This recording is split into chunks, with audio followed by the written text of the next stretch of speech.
7 p.m. Dahlberg Arena, the Adams Center. Tickets are available at the door. Find out more at GoGrizz.com.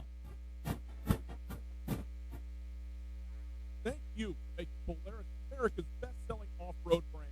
During the Polaris Great American Thank You event, finance will flow at 2.99% and rebates go as high as $3,500. Live life wide open, high-performance racing. Tackle everything, mountains to mud, the legendary Sportsman ATV. Get more done with a hard-working Ranger or elevate your adventure in the versatile Polaris General. Now is the time to get the best deals on America's best-selling off-road lineup with financing as low as 2.99% APR for 36 months and rebates up to $3,500 during the Polaris Great American Thank You at Church Polaris, 2904 West Broadway and Highway 83 in Stevens. Get to Church Polaris on Saturday, December 7th from 10 a.m. to 4 p.m. for the 7th annual Snow Day. The sale is one day only, Saturday, December 7th. From the 7th annual Snow Day. Rebate valid in U.S. for 12/31/19 countries. Subject to credit approval, offered vary by model. Always wear a helmet, never drink. Americans waste 3.8 million gallons of gas by idling every single day. Idling for more than 10 seconds actually uses more fuel and produces more emissions than stopping and restarting. Vehicle exhausts smog, or air quality. Kids and seniors are especially vulnerable. So next time you're stopped for more than 10 seconds at the train, getting coffee, or picking your child up from school, please turn your vehicle off. Brought to you by Fuel and Motion. SPN Radio for Western Montana, KKPU HD3 Stevensville, and 102.9 FM on K275BS Missoula. It's 4 o'clock. Welcome to Montana's only statewide sports talk show. Broadcast on 102.9 ESPN Radio for Western Montana, across the state on SWX Television. I like football! Now, the 2017 Radio Sports Broadcaster of the Year on the show with back-to-back Montana Broadcaster Association awards for sports coverage and award-winning sports journalism. Here is Ryan Tutel and Colter Nuanez.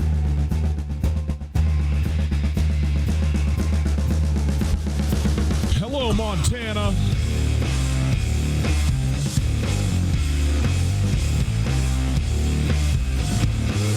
A bow is put on Cat Grizz. Some wings are given away. You find out some personal information about Colter and I. That's how we do it. It is a Wednesday. Yes, personal information about Thanksgiving. I mean, not like, not giving out social security numbers, anything like that. Hey, it's Tutel Nuanez, 1029 ESPN Radio, SWX Montana Television. Outstanding to be with you on Thanksgiving Eve. We are very happy to have you on board to let us be with you. We appreciate it very much.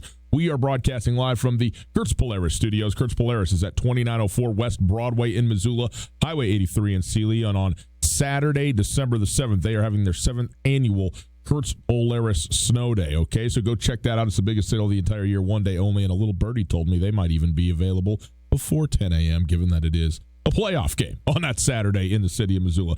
So go check it out. We are happy to take your phone calls today, 329-1899, the phone number there. All guests join us via the Rankage Brothers RV phone line. And if you would like to find us on the World Wide Web, you can do that at 1029ESPN.com. You go there, and among the various other things you can do, listen to the podcast, get some good news, feeds, information, see some photos. You go to the stream, man. You go to the Listen Live tab. You listen live. It's there thanks to Opportunity Bank, your local bank, your opportunity. Let's take a look at what we got in the show today. We are going to start by wrapping up the Montana State football game and starting to look ahead into the future and the playoffs and the projections. We got wings for you. It's still a Wednesday, people. You think we're not going to give wings away because it's the day before Thanksgiving? Heck no, we're going to give away wings to the Desperado Sports Tavern. We'll get some trivia for you. You give us a call, and we'll set you up with all of that. We also, in the next hour, are going to be filling out our FCS playoff brackets. Got them right here. Bang.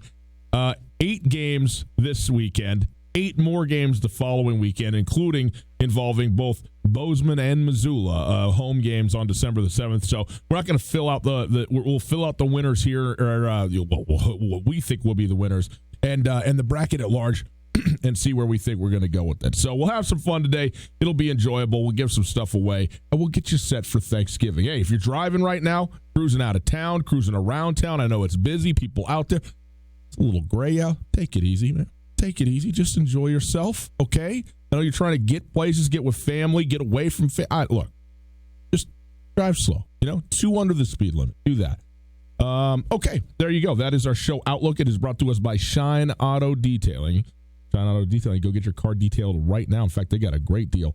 $50 off, a $250 gift card right now through Black Friday on at Shine Auto Detailing. So go check them out. Coulter, pleasant Wednesday to you. Happy early Turkey Day, my friend. Nice to see you.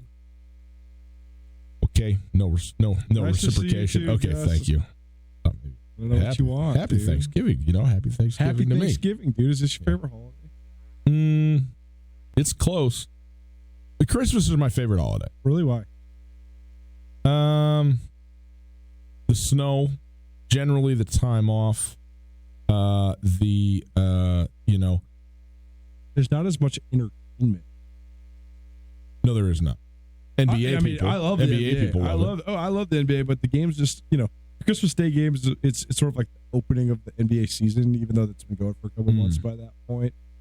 But also, like, the games are of almost no consequence, whereas the games on Thanksgiving, even though they're Thursday games, we're into the season now. So, like, the Dallas-Buffalo game on Thursday, game, man. Monster for the Cowboys tomorrow. I mean, this might be the last Jason Garrett head coaching, football game as a head coach of the Cowboys, depending on how this goes tomorrow.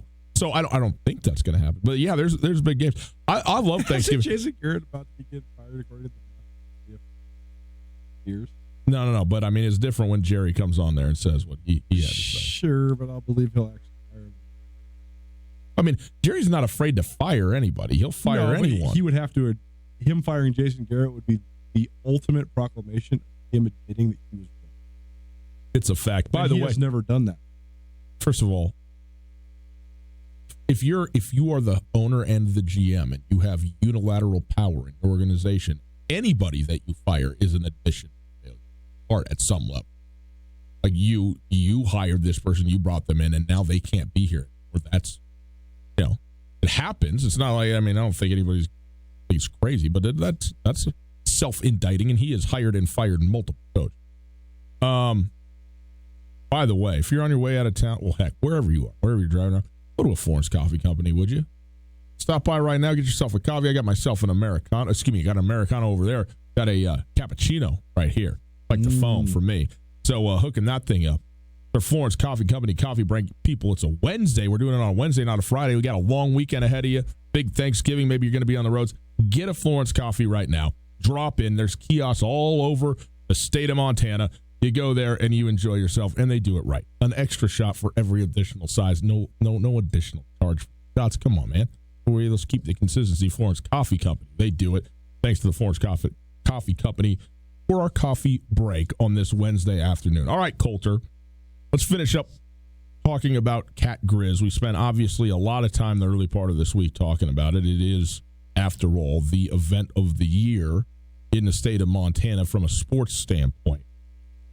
I know that you have a couple thoughts and also some questions that have been batting around in your head the last 72 and now 48 hours since we've been kind of doing the show and talking about this and thinking about this more.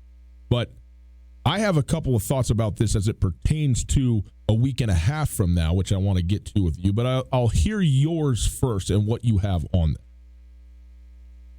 Well, I think that the number one point that we haven't really, there's so much emotion that goes into this game, and like you were saying yesterday, it really is bigger than other games, not only because of what happens in the moment, not only because of the way it's historically archived, but also because of the way it's chronicled in the history of the rivalry. And every single year is a new chapter to a book that has such a rich and storied history. Right. But all that said, this is the first time in a really long time where both teams go into the playoffs as seeded teams with first-round byes, which then, in an ironic fashion, I think, makes it so that you really do have to get over the game more quickly. the Grizz have a real chance to make a run in the playoffs. It's not just like, oh, we're going to win a game and go to the Final Eight. They have a real chance, especially because they play a team, and you can look at this two different ways. If they were to win their first round game in Missoula on December 7th, then they would likely go play Weber State.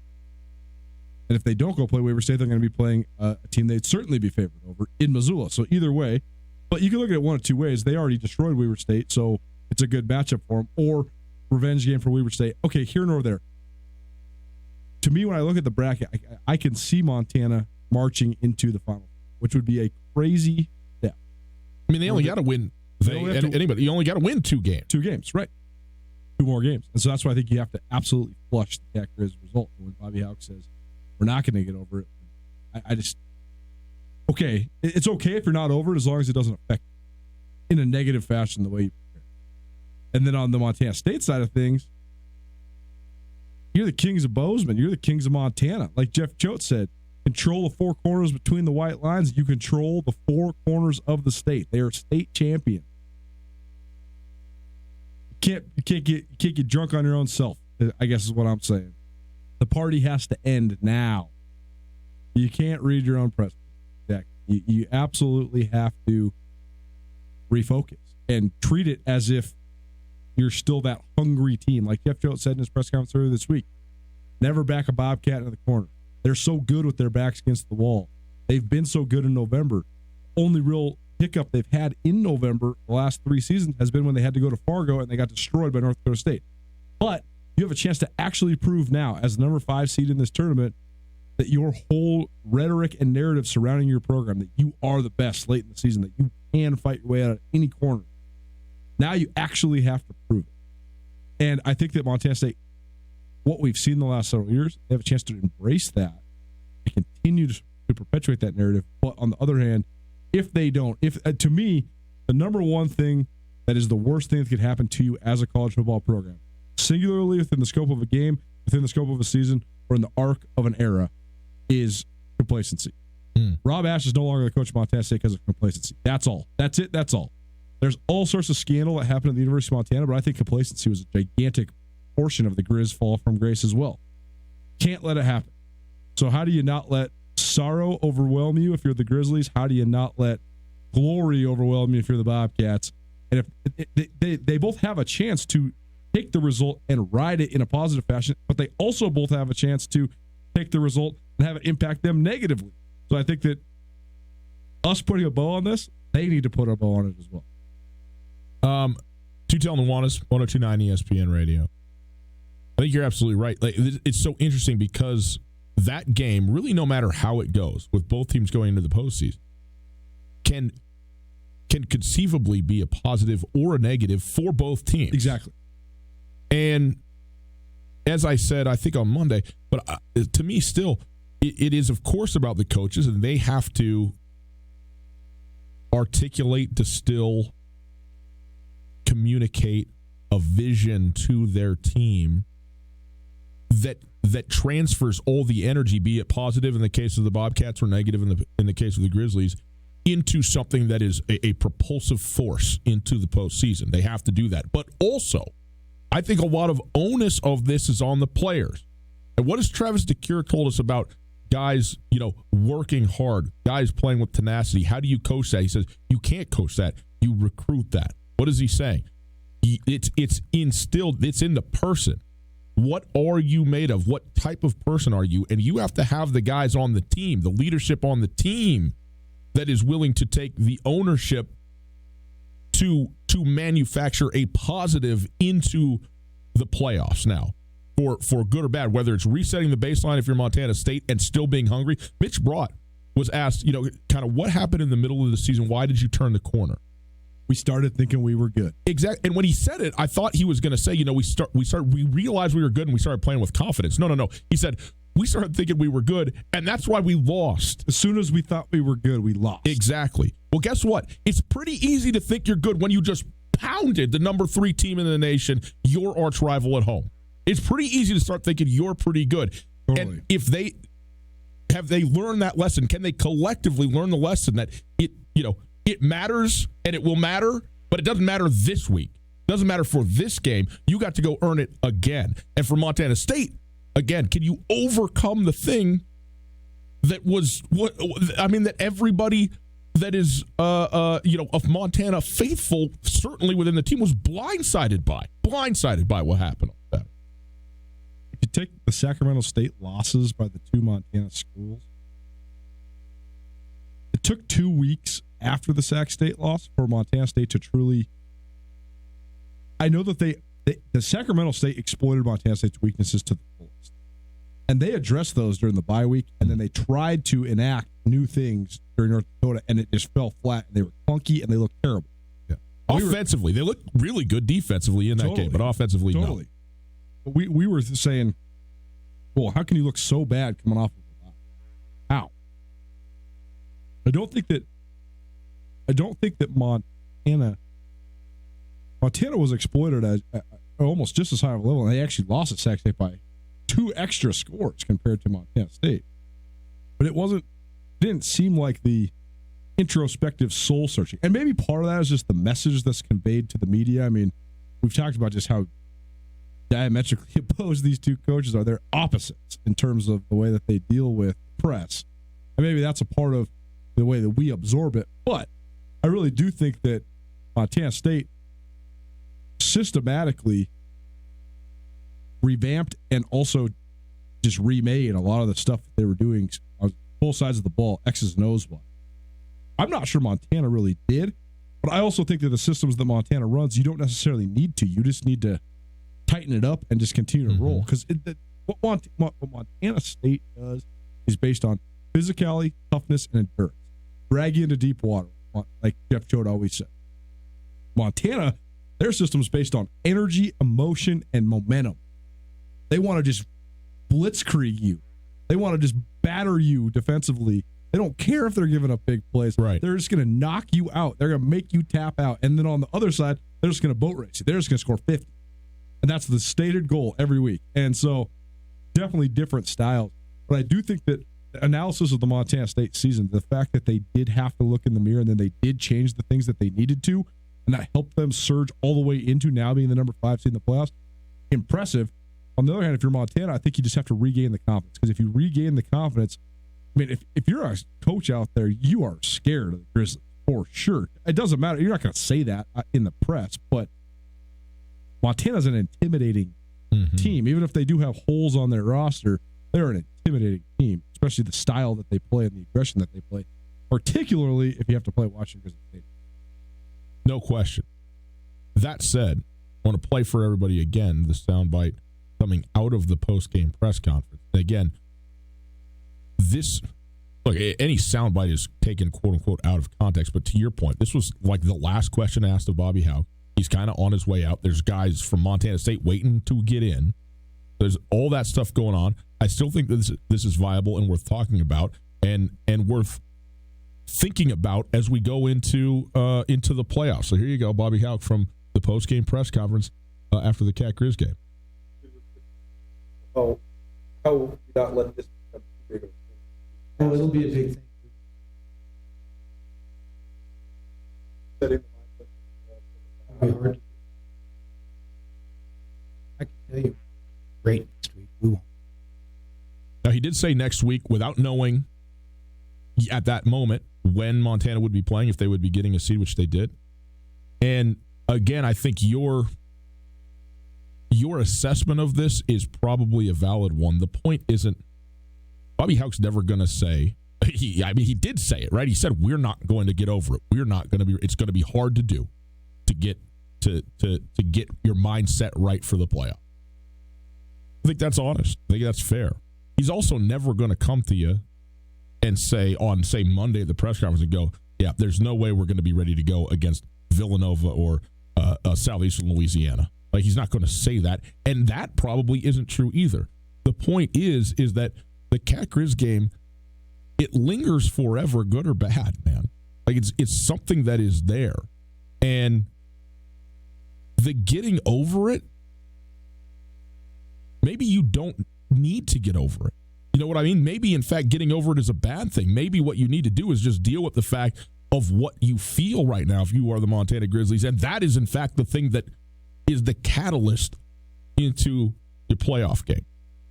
Now, obviously, you can't be focused on woe is me and, lethargic and, in the doldrums trying to go to work, trying to go to practice, trying to prepare for the next team. Because it is the preparation that's going to make the difference. But if you talk about, no, I'm still mad. I'm still angry. I'm not going to stop being mad and angry about what happened. And as a result of that, we as a team are going to go out here and play with the reckless abandon that we played against Weber State with ×2 against whoever comes in in the playoff game. If you can do that, you haven't gotten over it, and yet it's still been a positive for you.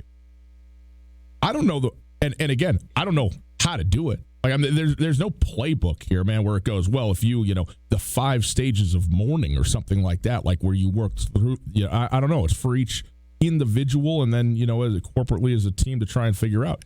And for Montana State, I think Montana State needs to get over it. You know what I mean? And I mean that in the best sense. I mean, they should revel in what they did yesterday and have done for the last 4 years. And at some point, the season is going to come to an end, and every time you go around, you can continue to revel in that thing. But now, you think you're pretty good?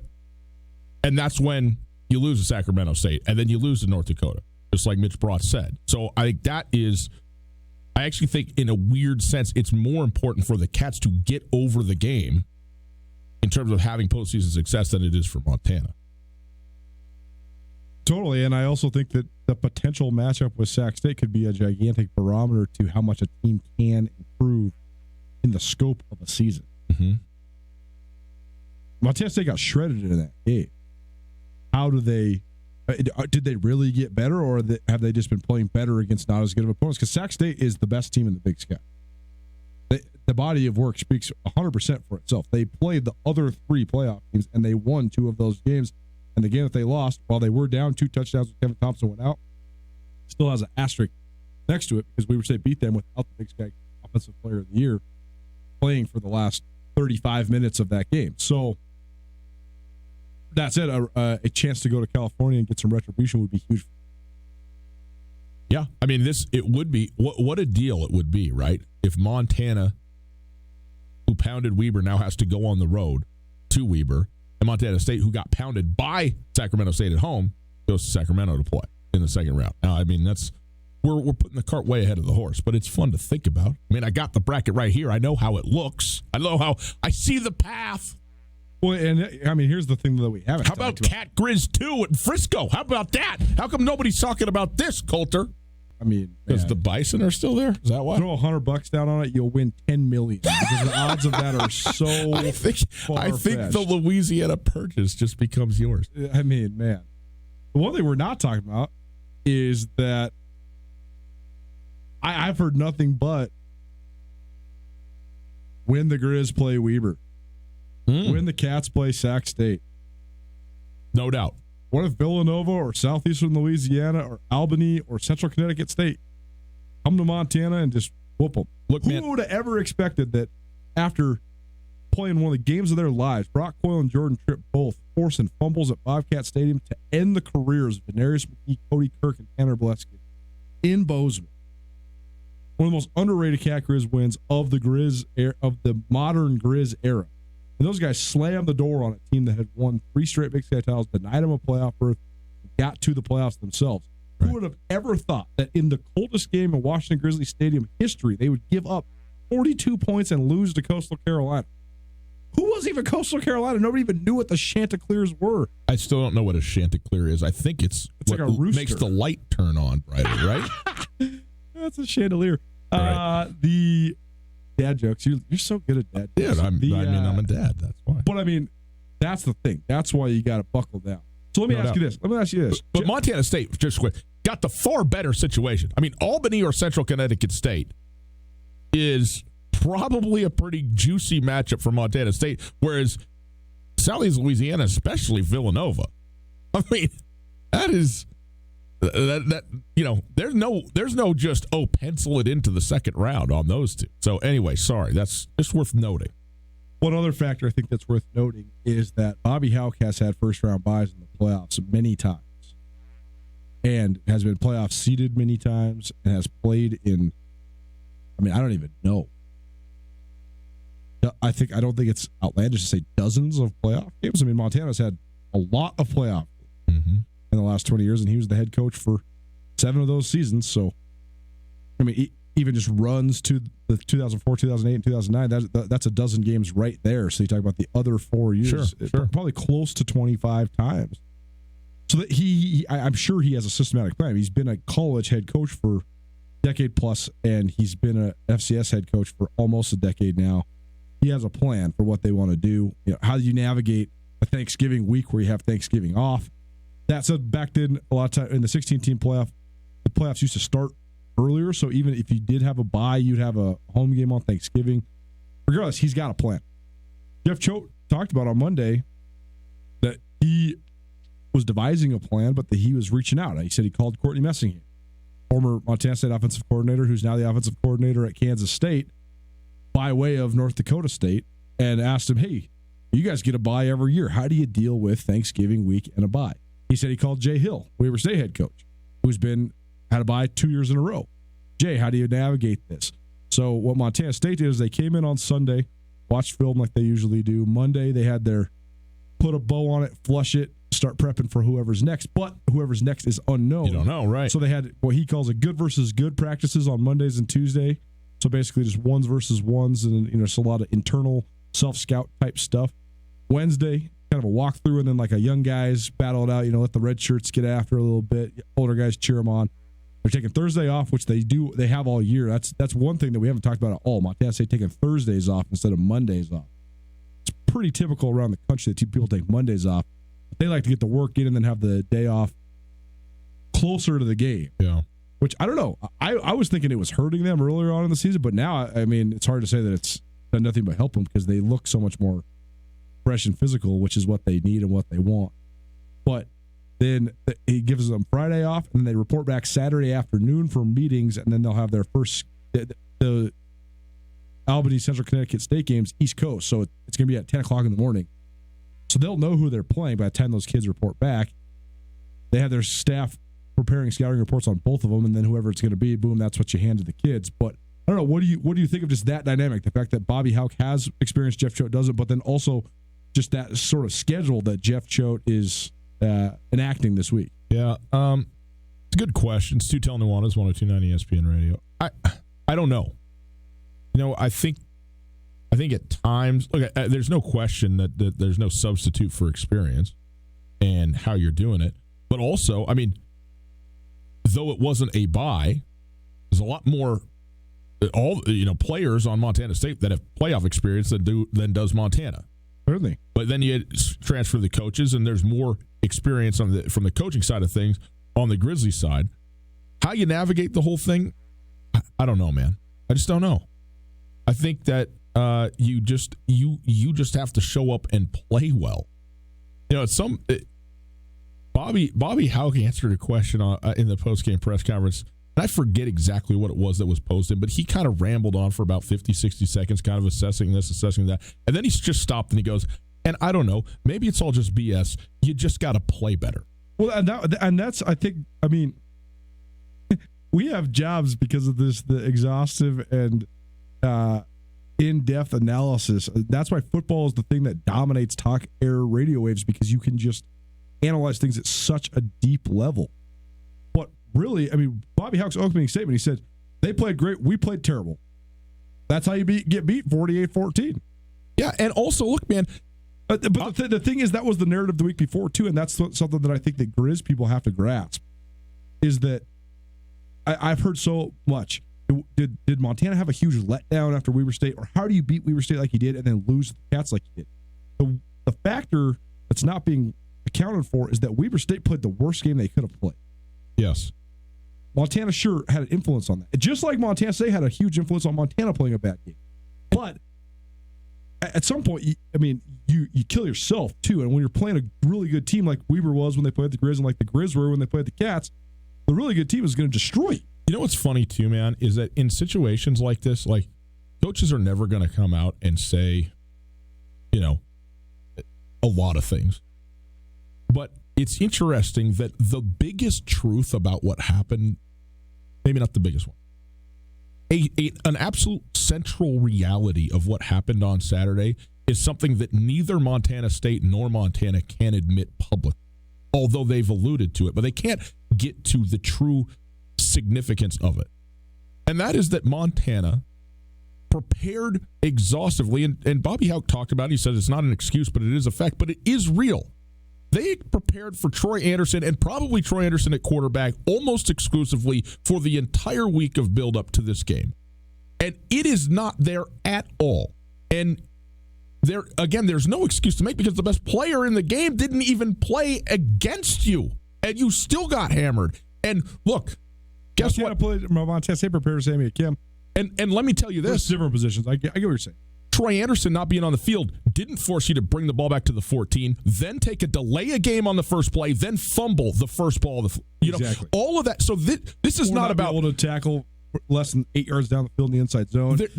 There's no excuses to be made about it, but it is real, especially defensively. You go 382 yards on the ground. How did that happen? Well, because everybody was looking for something that wasn't there, and then there's no way to get that back. This is exactly why football is so fascinating to analyze, because what you're saying is right, and Montana took terrible tackling, and Montana lost at the point of attack, and the Cats are more physical. And this and that and this and that. Look, man, out-schemed, if Troy Anderson plays, everything. If he plays and does exactly what Montana thought that he would do, and then they roll out and play that same game with the same everything going on, the Cats crushed Montana. Okay? They're going to win that football game handily. But it doesn't help that you thought you were going to go head-to-head with a dump truck and then somebody rolled out a Bugatti. I don't know what the metaphor is. And don't ask me. That's the most undefinable part of football is how do the mistakes and the momentum not going in your favor then affect the way you actually physically execute? Right. Because like we saw dudes who are great open field tacklers who never take bad angles, taking bad angles. I mean, like the wide receiver reverse that Tyrone Marshall scored on, Josh Andrew and Robbie Hauck bit on the fake and they took a terrible angle. Those guys are great open field tacklers. They're great. That's right. You can't tackle them if you're not close enough to touch them. And they melted down in the moment. And so then that's the part of football that is the unanswerable question. How much does the mistakes you make, the momentum that you give up, affect your ability to actually physically execute? About 20 minutes from now, Tom Miller of the Grand Forks Herald going to join us. It covers North Dakota. North Dakota has an opening round game against Nicholls State. If they win that, they would play North Dakota State. So a battle, an in-state battle in round 2 if they're able to get there. But we'll talk to him about the team, about the bidding process. Kind of an interesting one for North Dakota. Wait till you hear the amount that North Dakota bid on the on hosting the game, which, by the way, they lost because it will be played at Nicholls State. So he'll join us. But right now, 329-1899, the phone number, 329-1899. It's time for a Wing It Wednesday. It is my questions, Thanksgiving-themed questions, for goodness sakes. It's the day before Thanksgiving. We're going to send you over to the Desperado Sports Tavern. Get yourself a basket of wings. If you get all 3 questions, you're going to get a shirt as well. So give us a call, 329-1899. We'll do some Wing It Wednesday, hey, right after this. Boys and girls, the gentlemen at Shine Auto Detailing have taken Black Friday to another level. Today through Friday, go to their website, that's MissoulaAutoDetailing.com, and click the Black Friday special. You will save, are you ready?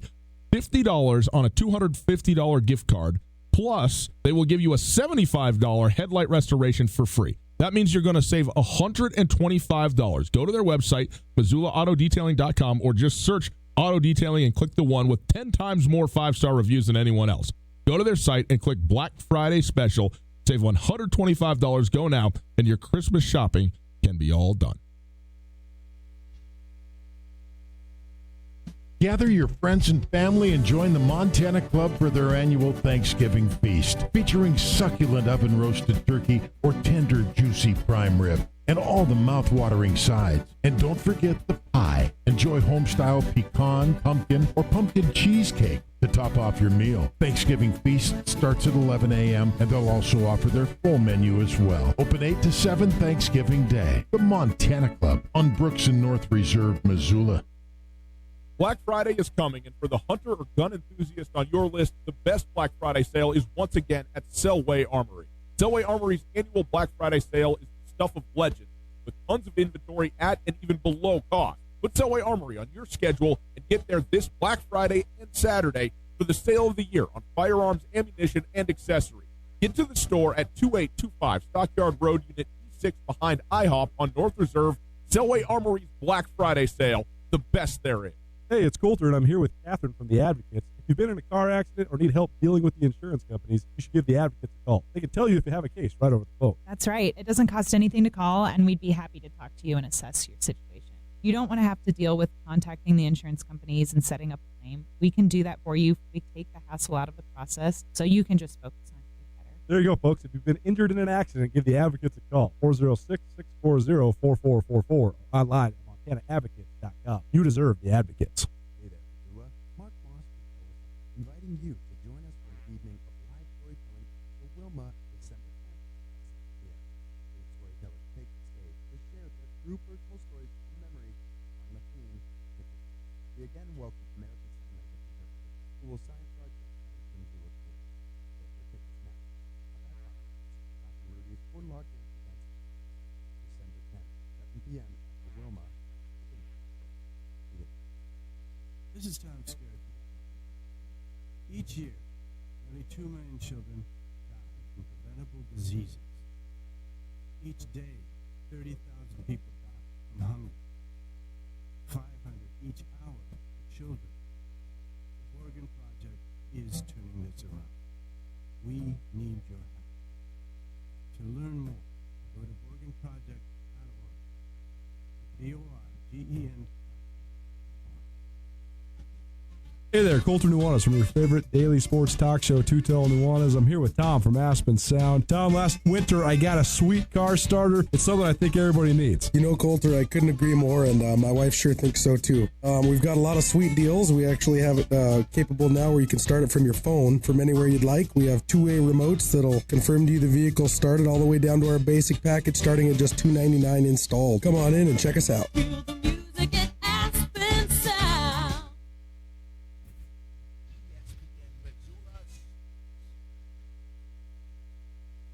Good afternoon, Ryan Tutel, Coulter Nuanez, 102.9 ESPN Sports Center.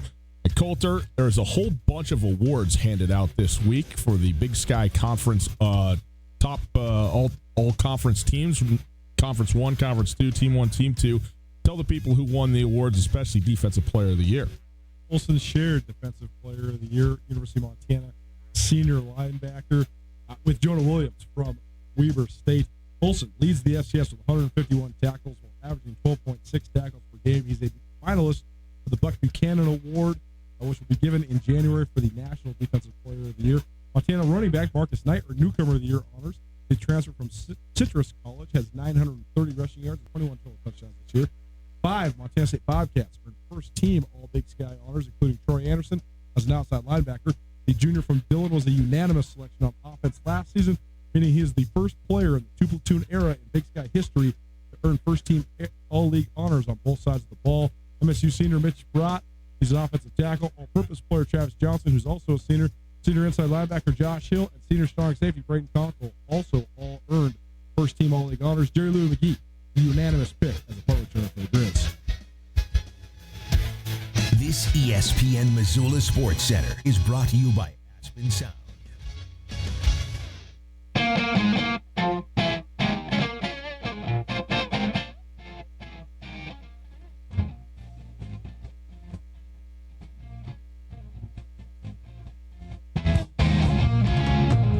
Happy Thanksgiving, people. A little early, but, no reason not to start now with the appreciation. That's what we're going to do.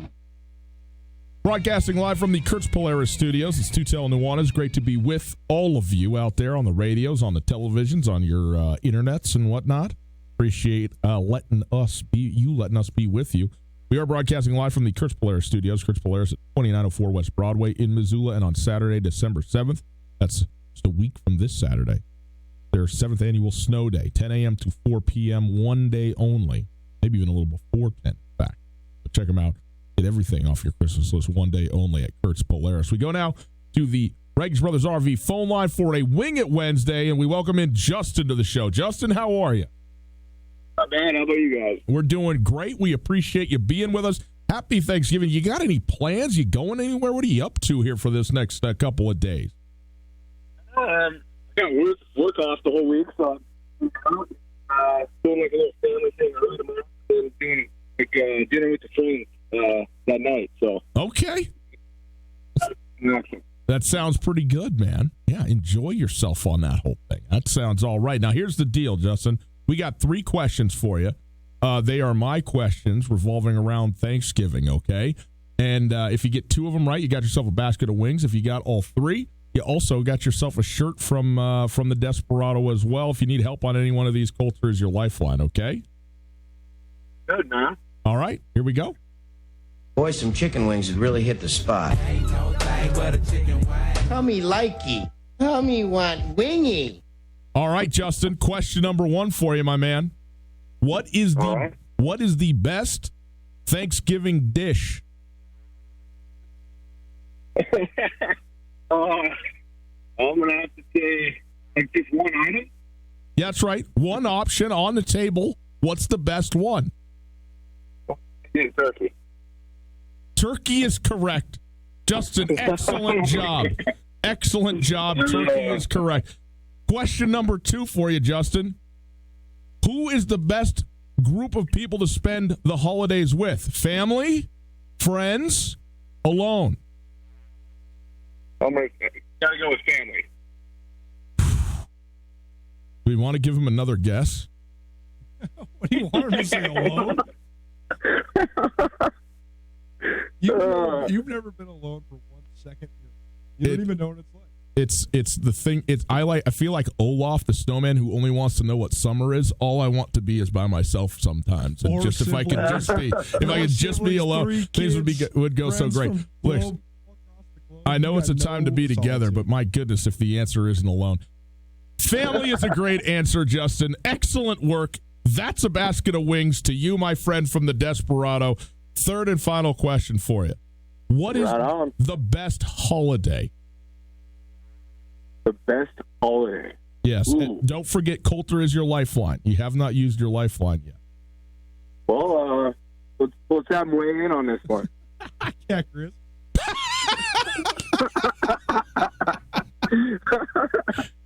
Do you accept Cat Grizz? Local boy, yeah, I'm gonna have to say that's right on. My friend, it's not often people come in here and run the table on us. We got tough questions. 3 for 3. 3 for 3. Justin, excellent work. Give your information to David at the back. Enjoy maybe the second best holiday, but certainly not the best one, Thanksgiving. And enjoy the wings from the Desperado Sports Tavern, okay? Hey, thanks, guys. Keep up the good work. You got it. Sometimes we just want to lay it up to people, on the day before a big holiday. That was fun, though, huh? Straight My subjectivity. You think? Stu-Tail Nuanez. I Nuanez. always say, man, it's a referendum on you. People can't get you should be able to get one of them for them. Tom Miller, Grand Forks Herald. Talk to us about North Dakota in the playoffs, the de facto 5th Big Sky team next. Hi there. It's Les Schwab Tires. Well, more like Les Schwab alignment and brakes and shocks and wheels and tires. Now, some tire places don't offer all that. They only sell tires. And we're not sure how they sleep at night because all those services affect things like steering and stopping. That's why we offer more than tires to help keep you safe. Stop by or book an appointment at leschwab.com. Les Schwab Tires, doing the right thing since 1950. On Russell, across from the fairground. No matter how far you may go, there's always one just down the road. Town Pump, pump it up. Joining your friends for a little get-together? Stop by your local Town Pump. Pick up a 12-pack of Bud, Miller, and Coors cans, 2 for $20, mix and match. While you're there, you may as well grab a bag of Ruffles Double XL chips, 2 for $6. Need it fast? Stop by Town Pump. There's one right down the road from you. Town Pump, right down the road. Pump it up. Oh, yeah. Thank you for making Polaris America's best-selling off-road brand. During the Polaris Great American Thank You event, financing is as low as 3.99% and rebates go as high as $3,500. Live life wide open in a high-performance racer. Tackle everything from mountains to mud holes, a legendary Sportsman ATV. elevate your adventure in a versatile Polaris General. Now is the time to get the season's best deals on America's best-selling off-road lineup with financing as low as 2.99% APR for 36 months and rebates up to $3,500 during the Polaris Great American Thank You at Kurtz Polaris, 2904 West Broadway in Missoula and Highway 83 in Sealy. Get to Kurtz Polaris on Saturday, December 7th from 10 a.m. to 4 p.m. for Kurt's 7th annual Snow Day. This is the biggest sale of the year, one day only, Saturday, December 7th at Kurtz Polaris, Missoula. Kurt's 7th annual Snow Day. Rebates valid in U.S. through 12/31/19 on new 2016 to 2020 vehicles. Subject to credit approval. Offers vary by model. See dealer for details. Always wear a helmet. Never drink and drive. The biggest season in sports is shifting into overdrive, and the Desperado Sports Tavern has the fuel you need to make it to the finish line. By now, you've heard that the Despo serves the best wings around, but did you know they have a full menu with burgers, nachos, chicken strips, sandwiches, cheese sticks, and even steaks? Fill your tank, then wash it down with an ice-cold beverage or two. Keep your head in the game with 32 HD TVs and room for the whole crew. The Desperado Sports Tavern on South Russell across from the Y. Are you interested in putting solar panels on your roof? You want the latest on Montana's renewable energy policy? The Montana Renewable Energy Association is the leading voice for renewable energy education and advocacy in Montana. From community-based clean energy events to advocating at the Montana legislature, they work to ensure Montana's future is powered by the sun, wind, and earth. Find out more about MREA and join as a member by visiting montanarenewables.org or calling 406-214-9405. Tutel and Nuanez on 102.9 ESPN Radio for Missoula.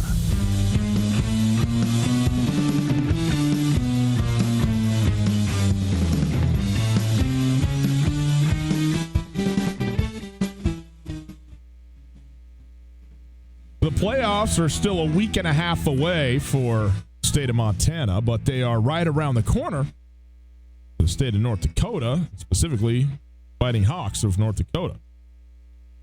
University of. Tutel and Nuanez, 102.9 ESPN Radio. The worst name. Fighting Hawks?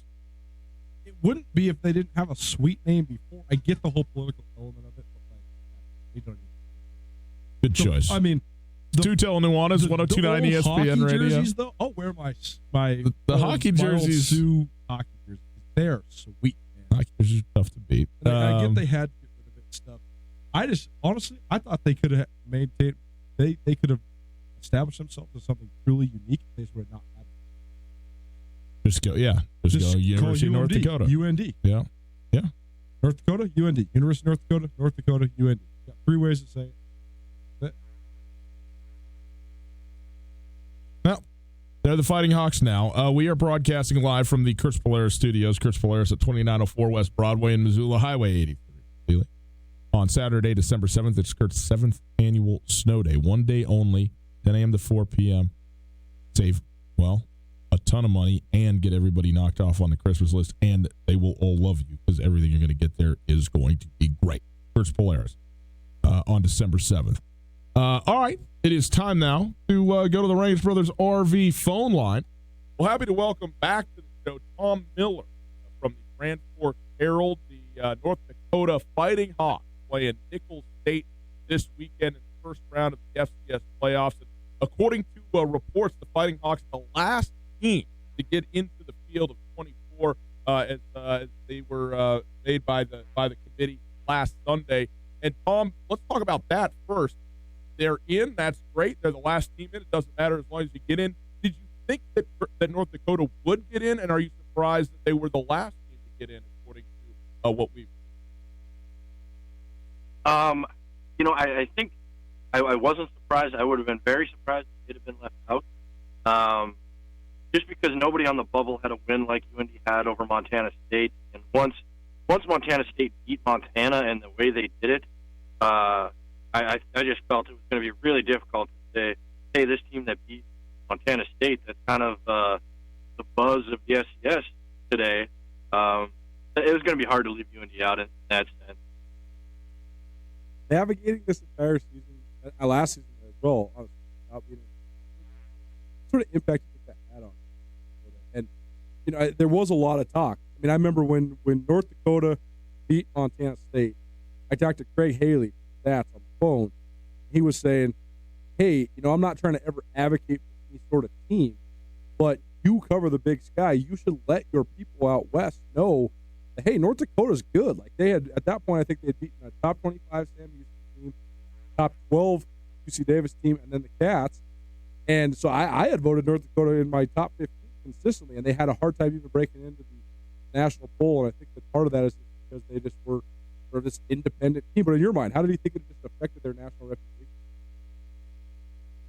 There could be some of that. I think, more so kind of been a staple of UND these last few years. Every time they get sort of national recognition or a signature win, they go and drop the ball. They go to Pocatello and they lose by 25, and everybody says, "Oh, they're a fraud." Yeah, that's right. And then I feel like people forget to circle back on them. I think I don't think it had a ton to do with whether or not they're Big Sky or Missouri Valley. I just think that North Dakota didn't maintain some of the love that they got at one point in the year. Montana State win, though, definitely a pivotal win to get North Dakota in the playoffs. Tom, I got to ask about this. North Dakota's got to go on the road to play at Nichols. North Dakota was 6-0 this year at home, really good in the Alerus Center. In fact, great in the Alerus Center this year. But there's a lot of Twitter action going on, a lot of reporting, particularly on your part, about the bids and stuff like that. The bid North Dakota put in $75,000 and $75,003.75. So the $3.75. First of all, where's that come from? And have you gotten any response from Nichols as far as what they did to outbid North Dakota? Yeah, I don't know what somebody mentioned whether that was Price is Right bidding. I'm not sure if that's the case, but I just reported on what the open records request that I submitted. I got back a spreadsheet kind of the budget they had submitted, and that's what it said on the budget. So I haven't had a chance to question the administration. I was kind of waiting to hear from Nicholls State, and the only thing I've heard from Nicholls State is basically we won't be processing your request until everybody comes back from Thanksgiving. So I don't know how long that's going to be, how long they're going to kick the can down the road here, but eventually I'll be able to see, was UND close against the Nicholls State bid? I have read a story where Nicholls bid $80,000 last year. So, I ramped that up. North Dakota probably wasn't super close.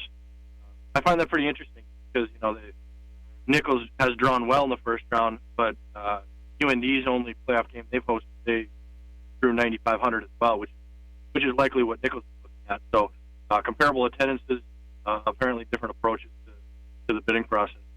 Tom Miller joining us, right from Transport Materials Company of North Dakota. They were at State Saturday to open up the playoffs. I want to stay on this for a second, though, Tom, because the bidding often it seems like teams that are in the Mountain Time Zone in the Midwest, and especially when you talk about North Dakota State being kind of the show from a football standpoint within the state of North Dakota, often have better attendance and maybe more resources to pour into something like a bid than what might be the 5th or 6th team in the state of Louisiana that people would go check out. So were you surprised that Nichols, bid more than North Dakota? And did you think the North Dakota bid was a little light when you first saw the numbers? I was surprised that UND Dakota. I wouldn't have pegged them for a program that had the resources, like you mentioned, to challenge North Dakota. 75, like a respectable bid. Hard to say because they match up. They match up the matchups first with the bracket, and then they look at the bids. So was North Dakota the second best bid, or were they the 15th best? It's hard to say if they just got a bad draw with Nichols. But yeah, a little surprised that Nichols had the opportunity to raise that kind of funds, considering what I've written about this week, and the fact that they don't have a business locker room. Last question for you on this, and then we'll move on to the actual football stuff, okay? But if you talk about, as Coulter mentioned, a team that's been so good at home and the advantage, traveling across country and so forth, and then on the horizon, the potential of playing North Dakota State, it seems like an in-state game, could be some windfall. And of course, I guess you don't want to count your chickens before they're hatched. You got to go out and win the football game, but wouldn't there have been additional revenue coming to North Dakota potentially, particularly with a matchup with NDSU, and that's something that they maybe want to try and maximize and ensure that home game is? Yeah, that could be a possibility. I don't know how much financial gain there's had in Grand Forks, that game at North Dakota State. Teams played earlier this year too. So, I'm not sure if that was a factor. I think looking ahead here, UND's athletic director Bill Chaves has that experience at Eastern Washington, and so I wouldn't think that some of this bidding process would surprise him. With that being said, I think Chaves' entire time at Eastern Washington, they were probably outside of the first round. I don't know if they had to, I don't know if Eastern Washington had to throw together bids very often. So I'm curious to know if this will be his approach come 2020 if he's in that position. The fact now that North Dakota does have to go on the road to Texas, the one thing that struck out to me was the fact that they're going to have to keep visiting locker rooms and tents, basically. So even though Nichols does draw well and they might have had the higher bid, maybe not the best visitors facilities. That aside, though, how does North Dakota go about preparing for this game against a team from Southland who, they played a Southland team before this? What do you think of this? Yeah, I think there's some experience to be gained. UND had a home and home here in the last 2 years with Sam Houston State. So UND did play down in Huntsville, Texas, got a little taste of the humidity that you play with. I imagine that could be different in November than it was in September.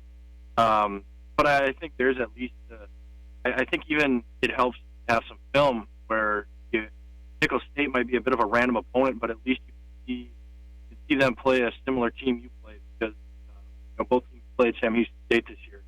I think that'll be helpful. I think North Dakota expects a similar type team to Sam Houston State.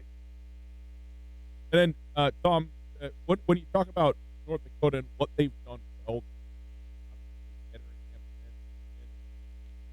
well, but what is it that's been going right?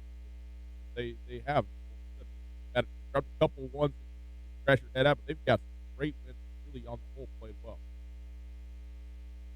Yeah, Nate Ketteringham has really, gotten better as the season has gone on. There was a time in 2019 here where fans were begging for true freshmen to have his shirt pulled to play a quarterback. Ketteringham was struggling so bad when he turned it over 6 times in Cheney.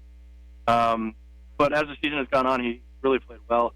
I think first-year offensive coordinator Danny Freund has done a very nice job making sure that Nate Ketteringham doesn't hold on to the ball too long. I think he doesn't have a whole lot of capability. Coach Freund has kind of taken that out of his hands a little bit by designing an offense that gets the ball out faster. UND's pretty talented at wide receiver. Got 3 6'4", 215-pound guys there. 2 of those guys are seniors that played for 4 years. One may or may not be available, but that's what kind of carried them here through this stretch. Tom, we certainly appreciate it. It's going to be a fun weekend. Good luck to you both in terms of the game, and also you got a 4-week-old little kiddo now, so congratulations on that. That's happened since we last spoke. So good luck balancing those 2 items on your agenda. Okay? Yeah, I'll appreciate the sleep in Louisiana. Got it. Tom Miller, Grand Forks Herald, covering the North Dakota Fighting Hawks at State. Thanks, Tom. Absolutely, guys. There you go. Enjoyable. Get you set for the playoffs this weekend. And by the way, just a reminder to everybody, because I know people are wondering about this sometimes, and it seems to catch some people by surprise each year, but ESPN bought the rights to FCS playoffs, period. It doesn't matter. Doesn't matter the school, doesn't matter the where, it doesn't matter. Nothing matters. It's just playoff football. The FCS level is, the rights are owned by ESPN, and they play it on ESPN3. Now, the thing I don't know, Coulter, maybe you can shed some light on this. I don't know if you need ESPN Plus, which is the pay-for-it subscription thing, or if it's free on just like watchespn.com. I think you do need it. Okay, so in any case, it's what they have, the stream of it and all that kind of stuff is good, and it comes through and it's clear and everything like that. But it's only available basically on the internet. It's not going to be just on your TV unless you get on to Paradise Falls, Coulter. And Paradise Falls is going to have the postseason for you, the FCS playoffs down there. You can watch it, and Paradise Falls on the south end of town near the corner of South Reserve, and Brook Street. Great spot to go watch games, whether they're college, whether they're pro, playoff games, all the kind of stuff. And also, great late happy hour as well, 18 rotating beer tap handles. Great spot on the south end of the city. No doubt. I went and had some chips and queso the other night. I watched some Thursday Night Football while I was writing some of my Cat Chris stories. Enjoyed a nice little IPA, one of 18 draft beers they got, but they have 30 big screen TVs no matter what game you're looking for, whether it's on the Pac-12 network or Pluto TV or ESPN3. Paradise Falls has got it. Well, they have 2 happy hours. One of the only places in town with an early and a late happy hour, breakfast, lunch, and dinner, a huge casino, entertainment playground. Go check them out, Paradise Falls. No matter what game you need to watch, 3621 Brook Street in Missoula, Paradise Falls. Missoula is the coolest hotspot. Hour number 2, right ahead. We fill out our FCS playoff brackets. Have a little fun next. If you're looking for the perfect Christmas gift, think spicy. 'Tis the season for seasoning with gift packs from Alpine Touch. The 4-spice pack includes 4 Big Mountain flavors for just $19.99. Go to alpinetouch.com right now for gifts sure to keep mouths watering year-round. And if you plug in the code ESPN at checkout, you'll get a free bag of Alpine Touch sunflower seeds. From gift packs to gift cards to the Grand Slam package, Alpine Touch makes the perfect gift for anyone on your list. Go to alpinetouch.com right now to order. Alpine Touch, Montana's special spice. There's a saying, opportunity never knocks twice. When you're ready to take advantage of your next opportunity, look to your local bank. Opportunity Bank of Montana. Opportunity Bank offers options for mortgage loans, small business loans, equipment financing, agriculture, and more. Our experienced team can provide solutions to help you welcome your next big opportunity. There's nothing like the feeling of progress. So let's get started today. Come see us at your local Opportunity Bank of Montana. OpportunityBank.com, member FDIC, equal housing lender. This is Mike Nugent with Berkshire Hathaway Home Services. Berkshire Hathaway provides Western Montana with full-time real estate professionals for you whenever you need us. Our reputation as the state's most knowledgeable and available real estate group has helped build unmatched trust in the Garden City and statewide. If you have been thinking of making a real estate move in the short or long term, give me a call. No pressure, no expectations. Just professional opinions and service at whatever pace you are comfortable. Give me, Mike Nugent, a call today, 531-1802. And remember, every question is good to ask. Global and Cultural Affairs of Arts Missoula, in collaboration with the Roxy Theater, invite you to Worldview, Cultures on Display, a series of films which highlights and celebrates the unifying power of the visual arts around the world. The 4th and final film in the series, Exit Through the Gift Shop, chronicles art by the infamous, shadowy British graffiti street artist Banksy, who has literally left his mark on cities throughout the world. This screening will be free and open to the public Monday, December 9th, 7 p.m. at the Roxy. You've been auditioning for very cool years. Are you feeling ready to stay? Arts Missoula, AFUN, event showcase the best of region's high school talent at First Night Spotlight. Audition at Hellgate, Big Sky, after school on December 2nd and 5th. Working Sentinel, Willard and Stockton Schools, proud to be held December 4th, 4 p.m. at Sentinel High School. Best of the best. Be invited to perform live New Year's Eve. To sign up for First Night Spotlight tryouts, go to Arts Missoula. If you are hurt or disabled, you may be entitled to benefits from an insurance company. I'm Chris Hellman, an attorney at Clark Court.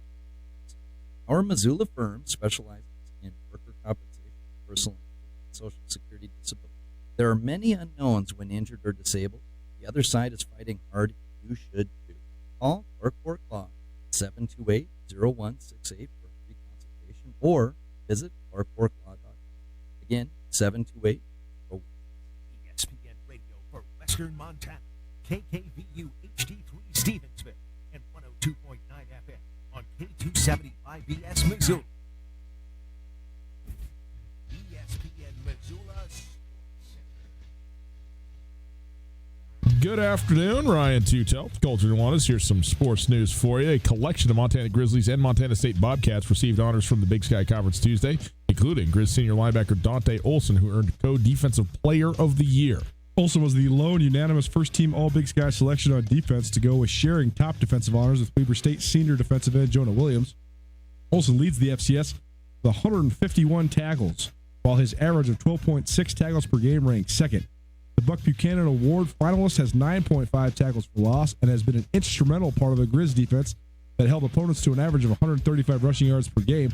Olsen, the first Grizz to win the Big Sky Defensive MVP since Zach Wagaman took home the award in 2014. Montana running back Marcus Knight earned Newcomer of the Year. The transfer from Citrus College has 930 yards and 21 rushing touchdowns. Total touchdowns. Total touchdowns, correct, yes. And 5 Montana State Bobcats earned first-team All-Big Sky honors, including Troy Anderson as an outside linebacker. Anderson, who's a junior from Dillon, was a unanimous selection on offense last season, meaning he's the first player in the two-platoon era to earn first-team All-League honors on both sides of the ball. MSU senior offensive tackle Mitch Brott, all-purpose player Travis Johnson, inside linebacker Josh Hill, and strong safety Braden Conkle all also earned first-team All-League honors.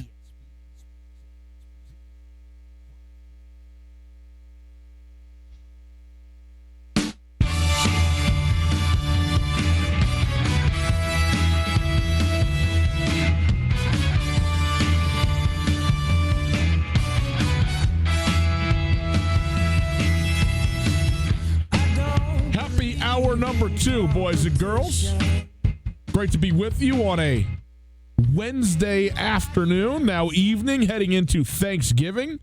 You're traveling out there, driving around. Stay slow, be safe, enjoy each other, get to where you're going. Okay?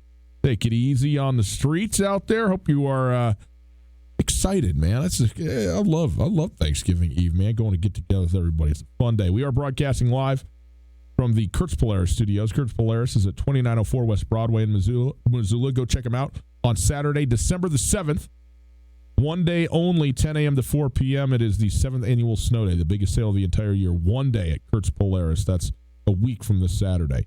If you missed anything in the first hour of the show, check it out on the podcast. A podcast available wherever you get your podcasts. It is there thanks to the Wingate by Wyndham Hotel. I want to remind everybody, we got not one people, but 2 FCS Speculators podcast out for you, okay, for this week. We got this week in terms of the first round of the FCS, and we have a big podcast for you talking about the 8 seeded teams in this year's FCS playoffs. So you go check that out. It's the FCS Speculators betting podcast. You can find it wherever you find the Two Telling Nuanez podcast. Listen to it and download it and enjoy it. It is there for you.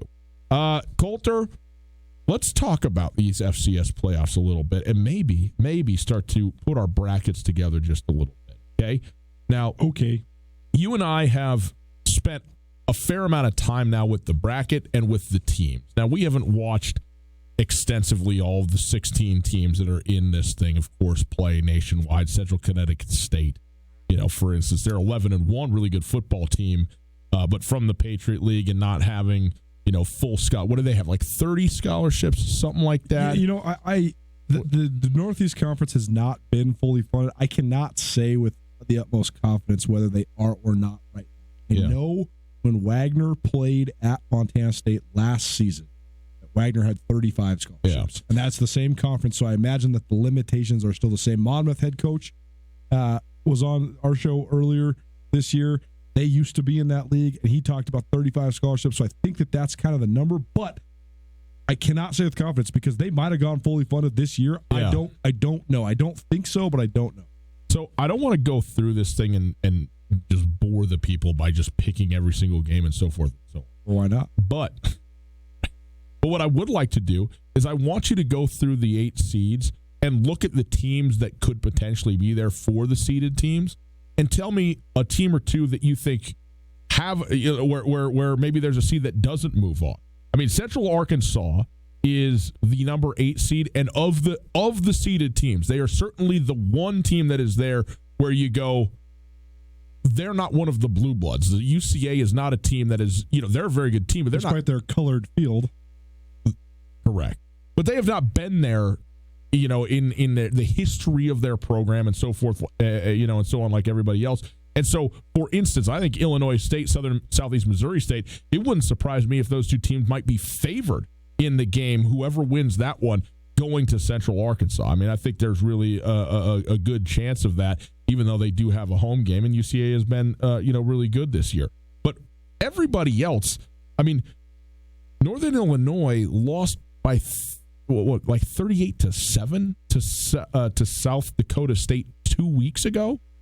And then they're in that. If they win, that's where they're going, is to Brookings, South Dakota, to play SDSU, the number 7 seed. Now, SDSU has just lost to South Dakota, and they're without their starting quarterback, who they also didn't have when they played UNI. I don't exactly know what to do there. But are there some matchups that you sit here and you go, okay, I could definitely see a team playing in the first round of the playoffs, making it into the national quarterfinal? Stat from David in the back, our producer. He says 40 scholarships from Northeastern Conference. 40, okay. Sounds about right.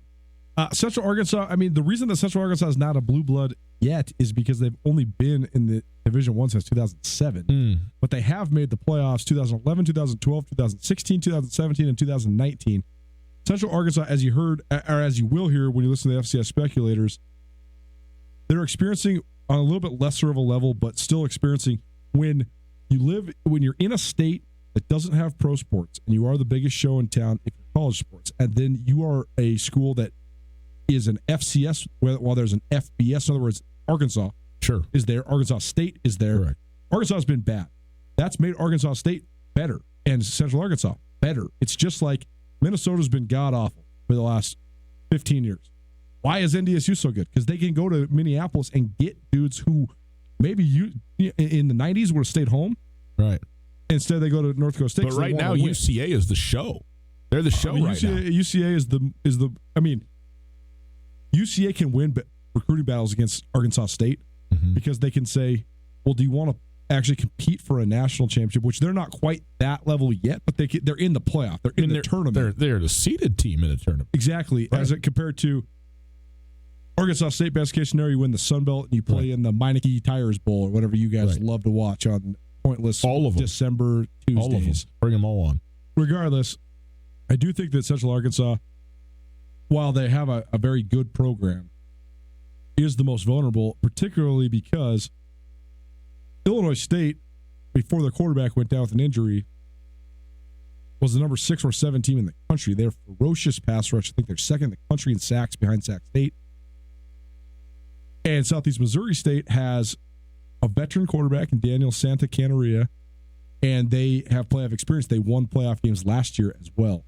So that seems like the toughest of the draws in terms of moving on. But I also think that people are going to think this is crazy because off the top of the show, I said that Sac State they defined themselves as the best team in the Big Sky this year. They did. They beat Montana State, and Eastern Washington.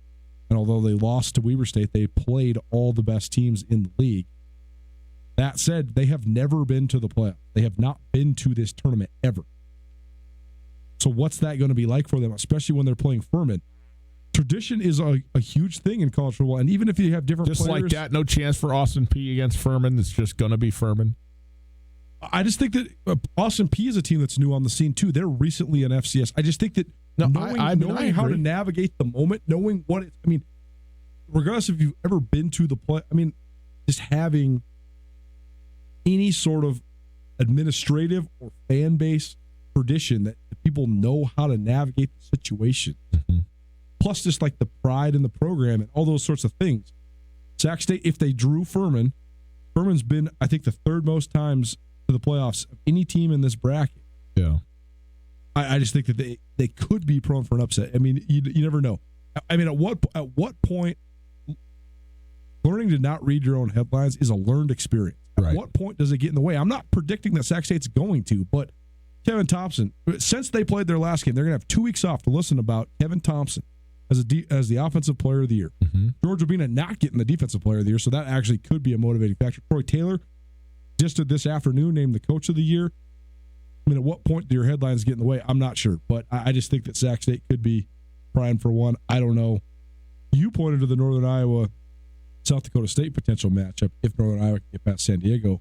It's an interesting one because those two teams played 2 weeks ago, and South Dakota State ruined Northern Iowa. They were up 38-7. That was why SDSU got the seed and Northern Iowa did not. And the reality too is Montana was not given any Christmas presents here on their draw either. Particularly with Villanova. To me, if Villanova wins, which I think there's going to be a good game between Villanova and Southeastern Louisiana, but I like Villanova to win it. Obviously Villanova has been in Bobby Hauck's nightmares for a decade now. Mm-hmm. And also they're a good football team with tradition, with a team that has obviously won a national championship but has been in many, many playoffs. They're a 9-3 football team, just like Montana is, and a team that was 6-0 and in the top 5 in the nation to start. And they had 3 losses, one of which was to North Dakota State. The other one was, I think, a 1-point game.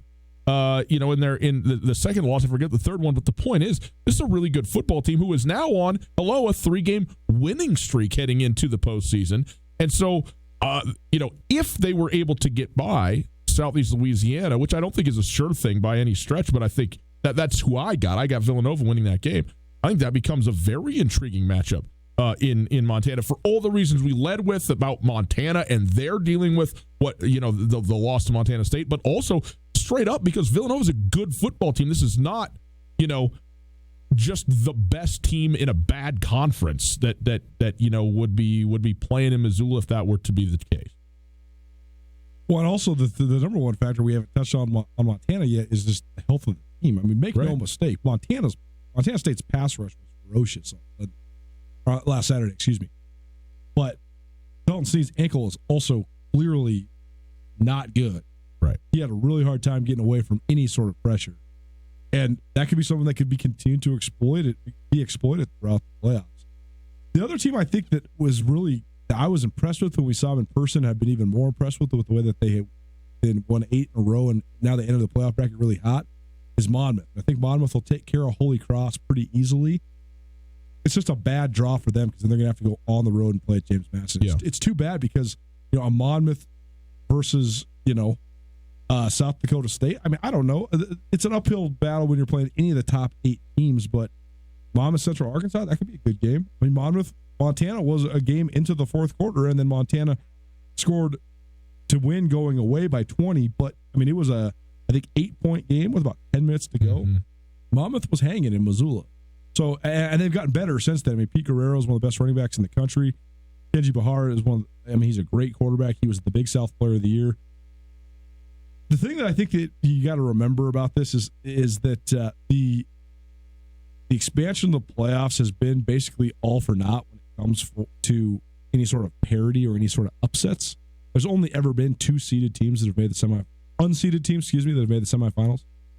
It's almost always seeded teams, and it's very rare that it's even the bottom 4 seeded teams. I should say it's very rare that it's the bottom 3 seeded teams. Mm. The 5 seed has had pretty good success because you get to that, you dodge the 1 seed. Mm-hmm. Well, and when the national championship's just spoken for a decade, it's also hard to have many upsets as far as. I know it's so stupid that our barometer of success is who got second because there's this one team that gets first. Just quickly, Evanston, right? Beat Kentucky. Yep. Evansville, excuse me. Okay. Stephen F. Austin beats Duke last night. Yep. Montana Tech beat Montana. Yep. Don't look now. Idaho's lost to 3 Division II schools in a row. Dayton and Kansas are into overtime. Dayton, by the way, 5-0. Kansas does have a lead in the overtime right now, 2:24 to go. Dayton with the ball, but a 4-point deficit for Dayton. Now, Maui Jim Invitational. Coulter, going to be fun. Let's transition out of FCS football and into NFL football. It is, after all, Thanksgiving tomorrow, my man. Thanksgiving. And there are, 3 games on the Thursday docket tomorrow. Let's talk about them just a little bit. The Bears are at the Lions.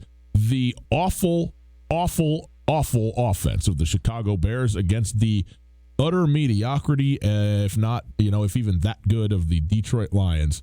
Can't wait for this one, 10:30 a.m. on Fox. Bears at Lions. Chicago's a 4-point favorite. Matthew Stafford, I believe, out. Is he out of this game or just doubtful? I don't know what his status is, but perhaps unlikely to play in this one. Then the Bills-Cowboys, which to me is the game of the day. The Buffalo Bills 8-3. By the way, 4-1 on the road.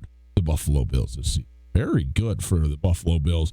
They go to the Dallas Cowboys, who are 6-5. They're 3-2 at home. It is so odd to me. And look, I texted you while this game was going on in the fourth quarter. Jason Garrett's got to go 2 different times when they were playing the New England Patriots. He finally came around. What have I advocated for? You never advocated for him, but you always said that I was being too aggressive by saying that he needed to go. I just think you're too aggressive in general, Let's get some Skittles and teddy bears into your world, man. See what happens. Soften you up a little bit. When you have kids, quadruplet daughters, that's what's coming to you. The universe is going to say this is what you need. And they will switch hit, and they will be such good softball players. Will be insane. I believe it. They'll throw 65 miles per hour when they're 12 years old. You will have them. You will have a lot of good arms in that group. Bills, Cowboys. Anyway, but here's what is odd. I told you he's got to go. The Cowboys lost, was it by 4 to the Patriots? The New England Patriots are the best team in football. They're playing at home. It's a 4-point game, and this is the game that everybody goes, sayonara. So anyway, look, we all saw. We know why, but I get it. And then tomorrow evening on NBC, by the way, that game on CBS, NBC, Saints-Falcons from Atlanta. Were the Falcons 0-8 and have won the last 3, or were they 0-7 and won of the last 3? I think they had 3 of the last 4 early, and they've won 3 out of 4. Okay. But in any case, they're coming on a little bit, and they beat the Saints, didn't they, just a couple of weeks ago? That was the big. The Saints. So now New Orleans 9-2. Falcons won their second game of the year against the Eagles, and then they've won 2 out of their last 3, including against the Saints and the Panthers. Okay, so they lost by 2 touchdowns to the Bucs last week. Here's what I want to know, Coulter. Let's start Bears-Lions. The Bears a 4-point road favorite against the Lions, which I think is crazy because it assumes the Bears can score 4 points. The Lions have lost 4 in a row. When I've watched, this is going to be crazy to say about a 3-7 team, 3-7-1, I guess, because they had their special little tie. But the Lions have not. They're not as bad as what their record. I guess when you watch them, you don't think, man, that's one of the worst teams in the NFL. Like you do when you watch the Falcons, the Dolphins, the Redskins. They're just so bad. The Bengals so bad. The Lions are losing games, but they're not just horrifically bad. I actually do agree with you on that point. I mean, they just do what the Lions do. Matt Stafford being out it hurts them big time, for sure. But they have good skill players on offense. I mean, in fact, you could argue that Kenny Golladay is a great skill player on offense. They've been banged up at running back, certainly. I mean, Kerryon Johnson's out for the year. But they have good players on defense. I mean, Alshon Robinson's a legitimate – I mean, he will be an all-pro someday, I think, or at least a pro bowler. Darius Slay is a really good quarterback. I mean, they have some players. I mean, the Lions have played more times on Thanksgiving than anybody. They are the ones that created the Thanksgiving tradition of playing on Turkey Day. The Bears are horrendous to watch, even if they do win some games because they are still really good on D. I got the Lions. Here's the issue. Matt Stafford's out. Jeff Driscoll, questionable. Officially questionable. You know who's next? Coulter Nuanez. No. So this is a problem. And David Blau, who's from Purdue, he's a rookie. Okay. Third string. Like, how does that happen? I don't know if how does that guy? How is he in a position? I don't know if you recall our conversation last week with Jordan Tripp, our buddy Jordy Tripp. Okay.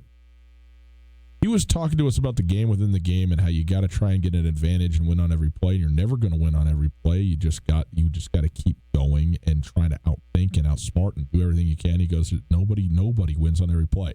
Then he paused and he said, well, Khalil Mack. Khalil Mack wins on every play. He does. He especially wins on every play when there is an injured Jeff Driscoll or when, who did you say?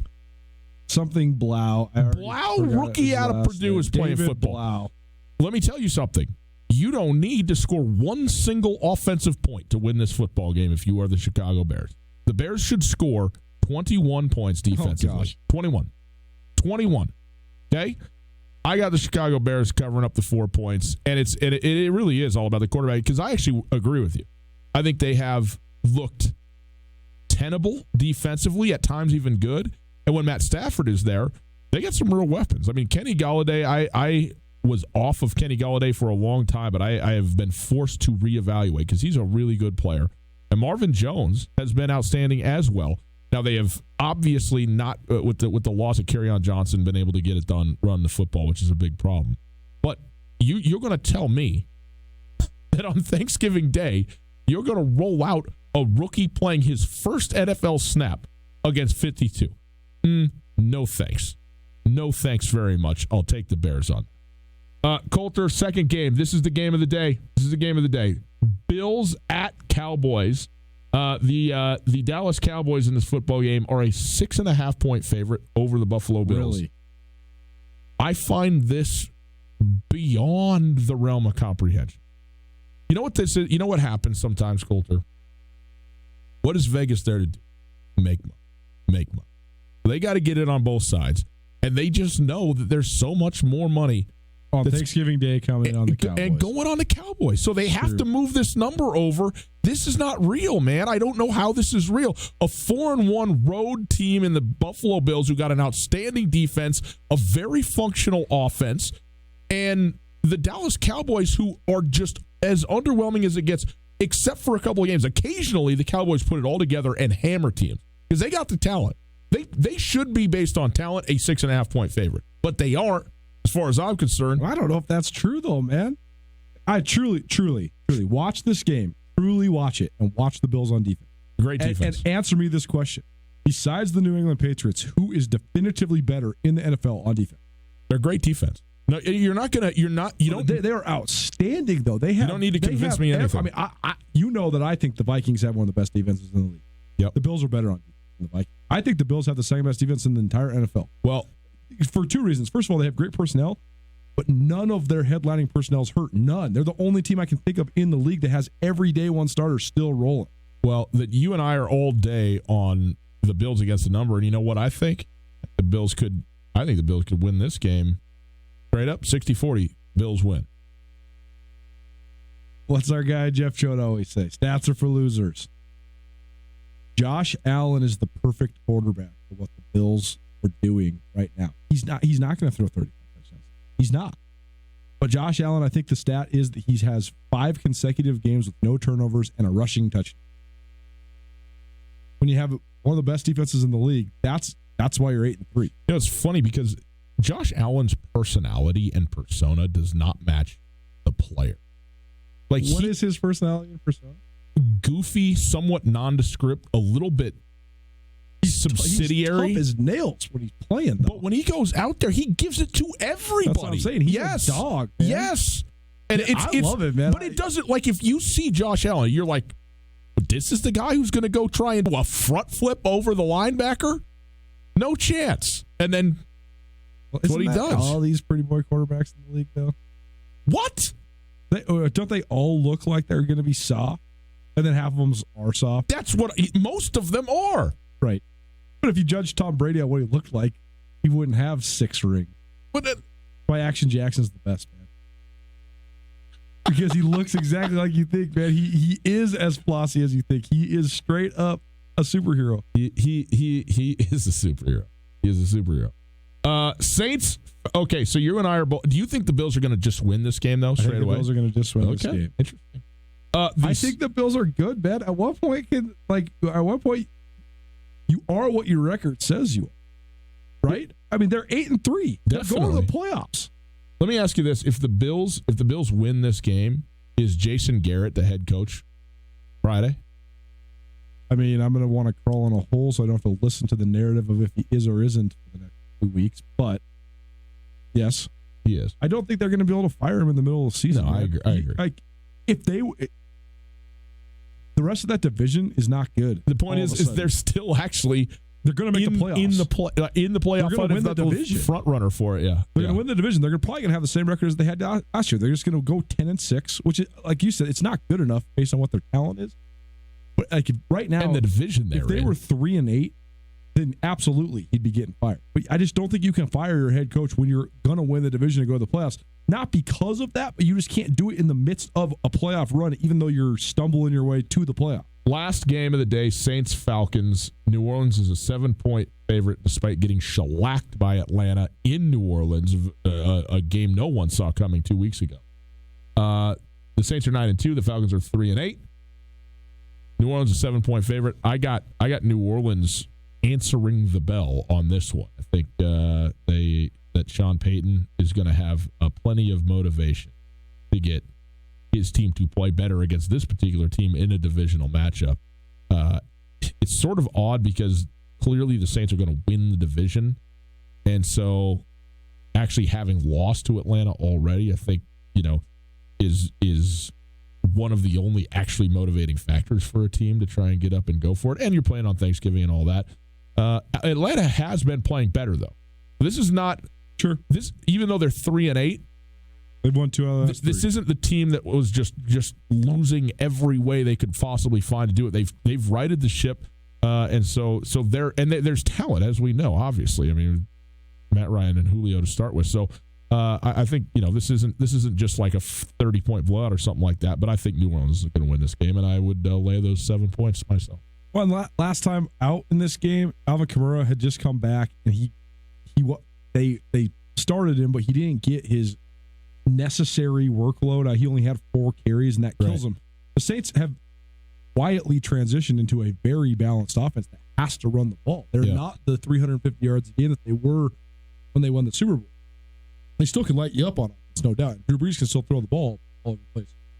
But so much of their concepts have to do with the run game. So you need the run game. But here we are a couple weeks later.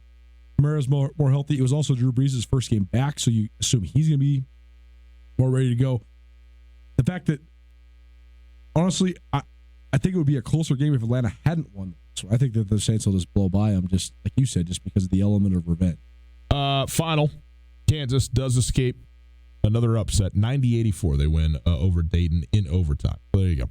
329-1899, boys and girls. Coulter has much more difficult questions than the one I had for you in the first hour. They are Thanksgiving NFL-themed questions. Ooh, exciting. They're okay. not that hard. 329-1899. I bet they have a right and a wrong answer, which is a little harder than subjective questions. Well, it's Thanksgiving, and we're in a giving mood, so just call in, and we'll help you through no matter what. 329-1899. We'll do some trivia right after this and get you some wings to the Desperado Sports Tavern. Coulter, it is the holiday season, Thanksgiving tomorrow, and we know that from now until December 25th, holiday parties, family gatherings, work parties, all kinds of things going on. The Missoula Winery and Event Center, a great place to set up. You need a banquet space. They also have Two Sisters Wines out there to get you set up with all of that. But a great area to gather, to enjoy yourself, and to share in the holiday festivity. And Tattoo Girl Wine would be perfect for all your holiday needs. If you need a little Cabernet to go with dinner, or maybe a little Riesling Rosé before dinner, maybe Chardonnay afterwards with your dessert. They got all of them. The 4 different wines are rated 89 or above. The Tattoo Girl wine is a very nice wine. Very nice wine. And Missoula Winery and Event Center, they serve it year-round. Right now, the tasting room is not open just broadly, but you can give them a call and you can go have a little tasting, whether it's just you and your significant other, or you have a group of folks, or you want to have a party out there. Anything that you need, they got you covered. It's a great space. It's located at 5646 Harrier Way, right across from Big Sky Brewing, out there by the airport. Give them a call today, 406-830-3296. That's 830-3296. And never fear, the Chick Who Doesn't Know Sports segment will return next week, brought to you by the Missoula Winery and Event Center. But until then, give them a call if you want to go try some Tattoo Girl wine. That's 830-3296. Hi there. It's Les Schwab Tire. Well, more like Les Schwab alignment, brakes, shocks, wheels, and tires. Now, some tire places don't offer that. They only sell tires. And we're not sure how they sleep it, because all those services affect things like steering and stopping. That's why we offer more tires to help keep you safe. Stop by or book an appointment at LesSchwab.com. Les Schwab Tire, doing the right thing, 1950. On Russell, across from the fairground. Gather your friends and family and join the Montana Club for their annual Thanksgiving feast, featuring succulent oven-roasted turkey or tender, juicy prime rib, and all the mouth-watering sides. And don't forget the pie. Enjoy home-style pecan, pumpkin, or pumpkin cheesecake to top off your meal. Thanksgiving feast starts at 11 a.m., and they'll also offer their full menu as well. Open 8 to 7 Thanksgiving Day. The Montana Club on Brooks and North Reserve, Missoula.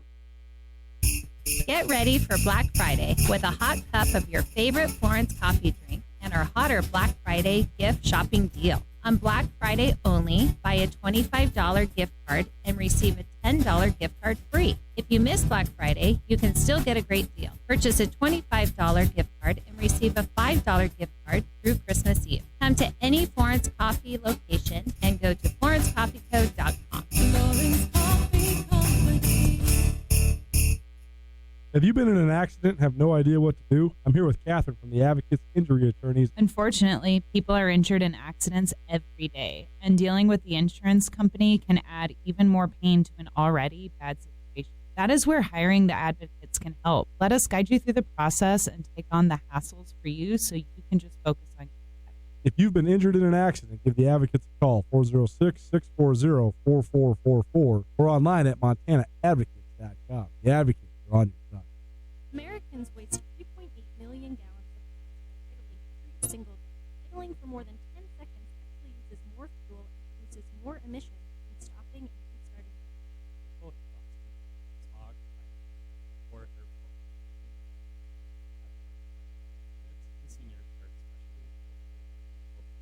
So next time you're stopped for more than 10 seconds at the train, getting coffee, or picking your child up from school, please turn your vehicle off. Hey there, Missoula. Mark Moss from Tell Us Something, inviting you to join us for an evening of live storytelling at the Wilma, December 10th at 7 p.m. 8 storytellers take the stage to share their true personal stories from memory on the theme Tipping Point. We again welcome American Sign Language interpreters who will sign for our deaf friends in the Missoula community. Get your tickets now at the Top Hat Box Office, Rock and Rudy's, or LogJamPresents.com. December 10th, 7 p.m. at the Wilma Tipping Point Story. See you there.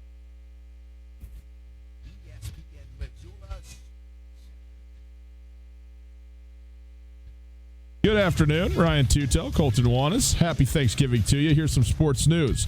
First of all, just breaking, Jeremy Fowler of ESPN reporting that David Blau is expected to start for the Lions in place of Jeff Driscoll, who was there in place of Matt Stafford.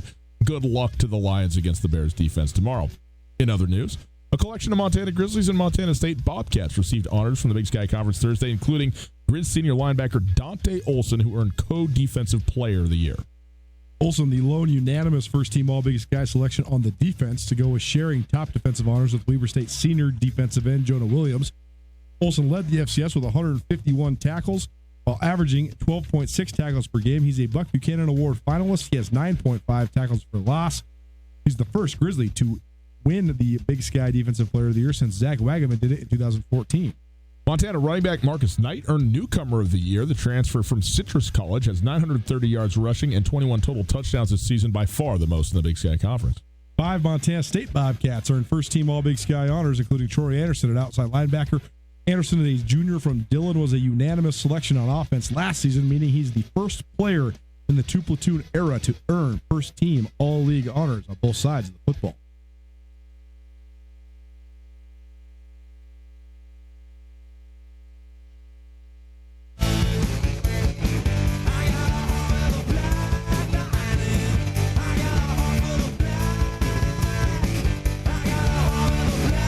Welcome back, boys and girls.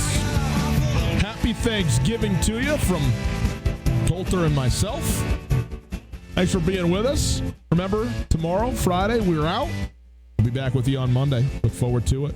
Broadcasting live from the Kurtz Polaris studios. Kurtz Polaris at 2904 West Broadway in Missoula. Go check them out on Saturday, December 7th. That's a week from this Saturday. The 7th annual Snow Day. Biggest sale of the entire year. One day only at Kurtz Polaris. If you would like to listen live and you are out of market, you can go check us out on the stream. It's available at 1029ESPN.com. You click on the Listen Live tab and listen there. Stream brought to us by Opportunity Bank. Your local bank, your opportunity. It's time for a Wing It Wednesday. See if we can send one happy listener out to the Desperado Sports Tavern for wings and maybe even a shirt. We go to the Range Brothers RV phone line. We welcome in Philip to the show. Hello, Philip. How are you? Hi, how's it going? Doing great. Now, the obligatory day before Thanksgiving Day question, this is not contributing, by the way, to your wings. I'm just wondering, what are you up to? You going anywhere? You hanging in local? What are you doing here this weekend? I'm spending the holiday with some family. Excellent. In town, out of town? Are you traveling at all? I'm traveling. Okay. Well, good enough. That sounds great. Philip, here's the deal. We got 3 questions for you. Coulter does. If you get all 3 of them, you got yourself a basket of wings and a shirt. If you only get 2 right, we're still going to give you the wings because we like you. If you need any help, I got a lifeline here for you. I'll try and help you out as best I can, okay? Okay. Boys, some chicken wings really hit the spot. Tell me likey. Tell me want wingy. All right. Keeping the location on lockdown here. I like this. Okay, right, here we go. Phillip. These are Thanksgiving Day NFL type questions. Number 1, name the NFL franchise that has played the most Thanksgiving Day games with 77. Whoa. Yeah. Is it, the Lions? Detroit Lions. Yeah, gotta be, right? Gotta be. 1-for-1. It's interesting, too, because people of a certain age group and younger would maybe attribute the Cowboys as much as Detroit in terms of this Thanksgiving Day, because, I mean, Dallas has been Thanksgiving Day sort of number 2 for probably 20 years now. Right. In fact, 50. Well, I'm sure they've played that many, but in terms of like the every single year, I think it was kind of intermittent. But Detroit is the original. Like, you knew, we're going to go watch Barry Sanders ball out in Detroit. And Barry Sanders had his national reputation not only because he's filthy, but he got everybody in the country got to watch Barry Sanders once a year. That's right. That's right. And get John Madden's Turduncan. You know, you get the turkey instead of a chicken and then the duck.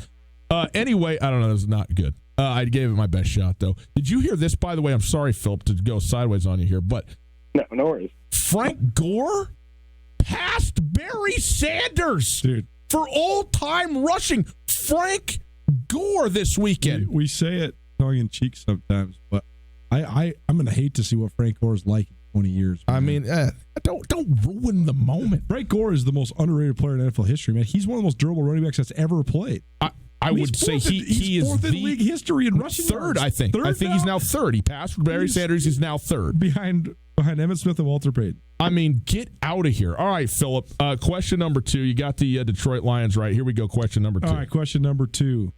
This NFL Hall of Fame running back, who was 2 years removed from the first 2,000-yard rushing season in NFL history, set the NFL single-game record with 273 yards rushing on Thanksgiving Day in 1976. Name the NFL Hall of Fame running back who rushed for 273 yards in 1976. There's a clue there with the first 2,000-yard rusher in NFL history. Okay. Not much of one, Philip, if I don't say so myself. I have no idea. Can't think of anybody. Well, let's put it on pause and let's hear to question number 3, and then we'll come back to it, okay? Okay. Yeah. All right, number 3. There have been 2 quarterbacks that have posted perfect quarterback ratings on Thanksgiving Day. One, a former Lions quarterback who did it in Thanksgiving of 1994, and number 2, a current New England Patriots quarterback who did it in 2010. Name one of the 2 quarterbacks that have had perfect quarterback ratings on Thanksgiving Day. Let's say Tom Brady. Tom Brady, 2010. Now that's a clue. That is a clue right there. This other one, you guys know the answer to. He's the most famous running back in NFL history. Okay. Could it be Walter Payton? No, he's more famous than that. More crossover famous. 1976. O.J. Simpson. O.J. Simpson. The juice is loose. Give it all to him. You know what, Phillip? Give him all of it. Give him the wings. It's Thanksgiving, man. He needs a shirt. That's right. When you come in, you just write on a sheet of paper and slip it across to us where you're going for the weekend, and you are going to get a shirt and wings to the Desperado Sports Tavern. All right, my man? Yeah, sure. Thank you so much. All right, you got it. Great work, Philip. Now, I've had 3 different trivia questions in the last 3 months that the answer is O.J. Simpson, and it has stumped everyone. I find that just amazing. You do? What do you mean? Is O.J. Simpson who's the most famous NFL player from the 1970s? You going to tell me O.J. Simpson? Who else is? Who can you even name another player from the 1970s? Sure, Eric Dickerson. No, that's 1980s. Every guy you can Tom name Brady? is from the 80s. Who can you name? Terry Bradshaw. Terry Bradshaw's good. The whole Pittsburgh defense, me and Joe Green. Okay, good. Very all good. of them. Very good. Okay. From Fran Tarkenton? What about, all the Raiders? Like who? The guys. You got to give me some names. Here's the thing, though, Coulter. I don't want to do that right now. Okay, here's what I want to do. I want to get to the other quarterback. 94 Lions. Is it Mitchell? Is it Scott Mitchell? It's not Scott Mitchell. Good guess. If you get this, I'll buy your drinks for the rest of 2019. Really? Absolutely. And we can be on call anytime you want to go. You got $31 that you can accomplish that for me? I don't have $31. If it's not Scott Mitchell, I felt like I was going to feel very smart now, and now there's no chance. I don't know, because the only other, I'm not going to get there. Dave Craig. Oh, actually, I could have probably spent some time with it and gotten there. Would have been awful radio though, because Dave Craig obviously a great Seahawks player. Although I think Dave Craig, does he not hold the ignominious distinction of having the most fumbles in the history of the NFL? I think that's right. I think he's the fumbliest player in the history of the league. Lions quarterback would make sense. Yeah. And Seahawks for that matter. That's the funny thing. The Seahawks now, people don't appreciate, since 1977, this organization has been inept and awful and just brutal, just humiliating. Which is exactly a great example of how if you run an organization correctly, what can happen. Good you That's can right. be. That's right. And also how poorly it can go. Think about in 1991, you could have never imagined that the Seattle Seahawks would be what they are right now and the Washington Redskins would be what they are right now. Just no insane the paths those two teams have gone on over the last 30 years. That's true. 30 years is a fairly long lifespan, though, for the NFL, I must say. Okay, take a quick break. Come back. We'll wrap up the week. We'll get you set for the weekend. We'll give you some, Thanksgiving fun.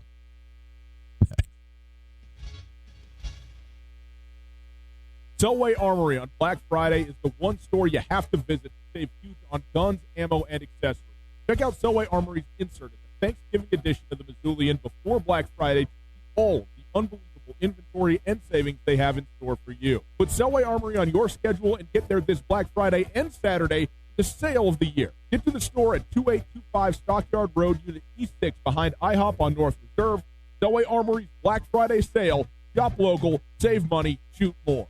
This is Mike Nugent with Berkshire Hathaway Home Services. Berkshire Hathaway provides Western Montana with full-time real estate professionals for you whenever you need us. Our reputation as the state's most knowledgeable and available real estate group has helped build unmatched trust in the Garden City and statewide. If you have been thinking of making a real estate move in the short or long term, give me a call. No pressure, no expectations. Just professional opinions and service at whatever pace you are comfortable.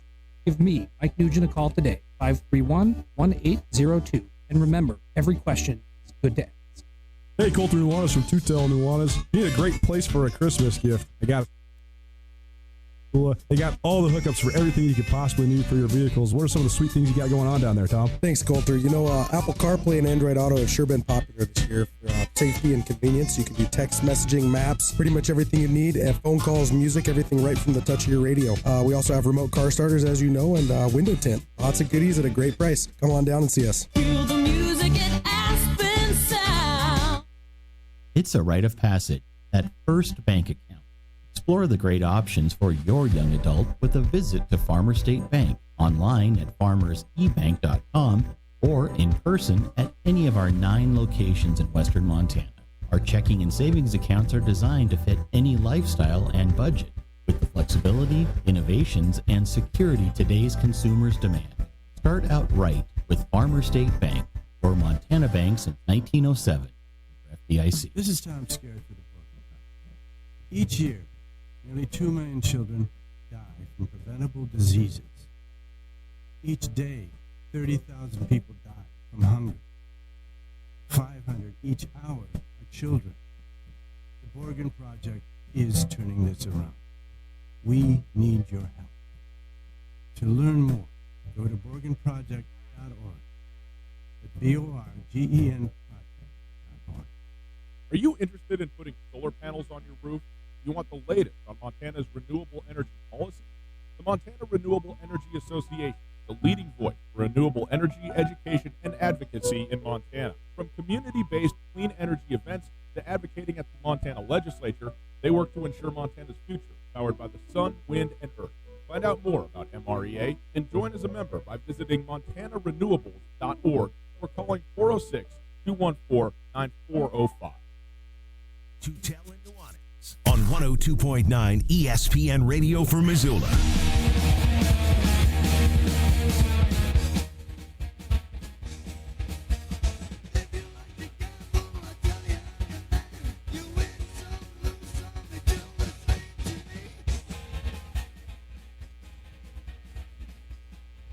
Hey, boys and girls. Brian Tutel, Colton Nuanez, 102.9 ESPN. Happy to be with you. We are broadcasting live from the Kurtz Polaris studios. Kurtz Polaris at 2904 West Broadway in Missoula Highway. Daily and online at kurtzpolaris.com. And remember, Saturday, December 7th, Kurt's 7th annual snow day. 1 day only, the biggest sale of the entire year. 1 day only, 10 a.m. and actually even before 10 a.m. You go in there early, they'll let you in. Okay? You're trying to get to the Grizz playoff game, they understand. Go there, though. Save a bunch of money. Get everybody knocked off the Christmas list at Kurtz Polaris. If you are wanting us to listen to us all the time, well, we got a podcast for you. We got a bunch of them. FCS Speculators out now. 2 episodes. And Tutel Nuanez, the Tutel Nuanez podcast, wherever you get your podcasts. It's available thanks to the Wingate by Wyndham Hotel. And Coulter, bunch of stuff coming up this weekend. I will tell you what the ESPN radio slate is in a moment, but I think people on Thanksgiving weekend, they think about the NFL and stuff, and this stuff slips by. The Apple Cup is Friday afternoon, okay, 2:00 p.m., Washington State. That's a very big game for a lot of people around here. And then all of a sudden, I know that I've looked up and gone, wait, what? Friday afternoon they played this football game? So anyway, it's on Fox Television, 2:00 on Friday. Boise, Colorado State, also a bit of a rivalry game on CBS Sports Network. So there's some big games on Friday. In fact, there's, 15 big-time college football games on Friday. So check your local listings for that. The game we will have for you is, in fact, on Friday morning. We'll be on the air at 9:30 a.m. Friday morning with Texas Tech at Texas, the, failing Texas Longhorns, man, hosting Texas Tech. So if you're looking for that, you can go get it there. Kickoff at 10 a.m. And then on Saturday, a doubleheader for you. Clemson at South Carolina, the battle of the state of South Carolina, which looked like a snooze fest, might be a snooze fest, but South Carolina's actually been better than, they beat Georgia. They did. And I think a lot of people, when they hired, who'd they hire? Muschamp? Will Muschamp. That they thought, this guy's going to, what are they doing? This guy's got no proven track record. And he's been better, I think, than people thought, which is a low bar, admittedly. But we'll see what happens there. And then that's at 9:30 a.m. on Saturday morning, kickoff at 10. And then at 4 p.m., primetime game, Texas A&M at now number 2 in the nation, Louisiana State University, LSU, hosting Texas A&M in the primetime game. And then Sunday, a doubleheader for you. The San Francisco 49ers at the superhero, Action Jackson, Baltimore Ravens, hosting the San Francisco 49ers in the early window, 11 o'clock to kick off there, and then followed by an AFC West matchup. The Raiders are at the Kansas City Chiefs. The Seattle Seahawks, fear not, people, we have not forgotten about them. Monday Night Football against your Minnesota Vikings. Can't wait to win money and drinks. Are we? We're getting together for that, Coulter, on this thing? And the loser has to buy the tab. Is that the deal? That's the deal. Okay. Well, I have full confidence. Eat the mediocre food, sort of good. I'm going to bring my children, and you know what I'm going to do? I'm going to order them the drinks that you can't get refills on for free. Chocolate milk and OJ, where you have to get one and pay for everyone individually. This would be more funny if I think it's actually funny that you're poor because you want to bankrupt your friend? Come on, you're already bankrupt. It's just, let's see how you can't fall any further if you're laying on the ground. I don't know. Just I don't know, man. Chocolate milks and OJs around. How many can these kids get down in 3 hours? Well, Kai, you might be able to drink 7 gallons of chocolate milk. Say, man, Kai might drink $100 worth of chocolate milk. Well, it'll be great Bring because your kids, they can play games. I will have missed you. I don't know that it's allowed. Good call. I was just plugging Katie's because we're not doing our NFL picks against the spread this week. Well, we did do a couple. We did do a couple. You want to do one, Coulter? You want to do one game against the spread right now? I mean, we got a little time. I mean, sure. Go ahead, tell them. Mostly was just wanted to plug Katie's. Go watch football down at Katie O'Keefe's, whether it's tomorrow, the next day, or the next day. 2100 Stevens Avenue in the Stevens Center. It's an awesome place. They redid the whole downstairs. I don't know if they do allow kids there or not. That's actually a good question. I don't believe they do. It's if you're a kid at heart, you can go play board games. You can go play video games, darts, pool. It's actually, for the people that do go, probably better that they don't. That's why they don't. Hey, Coulter, here we go. Katie O'Keefe's picks against the spread. The New York Jets are a 3.5-point favorite at the homestanding Cincinnati Bengals. That's the game we're picking. 3.5 points. What do you think? Oh, and the Bengals are like all in on going 0-16 now, right? Oh, I said 0-10. They're 0-11 now. My goodness gracious. They are all in on going over, right? You know what I think? Bengals first and only dub of the season against the New York Jets at home. Joe Mixon, don't look now.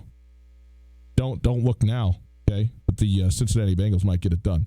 Don't take your kids to Katie O'Keefe's. Do not take your friends. Take your neighbors. Take anybody and everybody.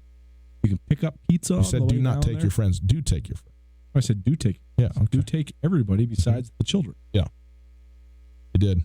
You did say do not. If you guys realized I actually have no idea what I have ever said on this show, you'd realize that it's just futile to correct me. Coulter, let's get people ready for their Thanksgiving weekend. What are you doing this Thanksgiving? You got family coming to town. You got no games to cover. State of disarray. You are, man. You're looking at your fingernails here. I am fully looking forward to it, but don't know how it's going to actually go. I have never had a Thanksgiving weekend since I moved back to Montana in 2010 where I don't have to cover somebody getting fired, somebody getting hired, a playoff game, none of the above.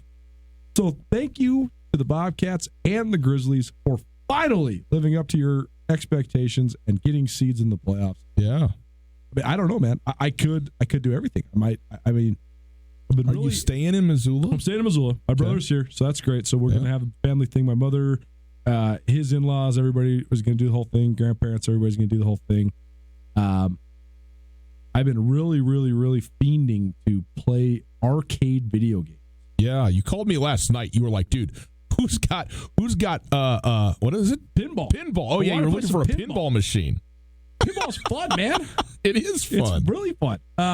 Yeah, so I'm probably going to go try to find some of that.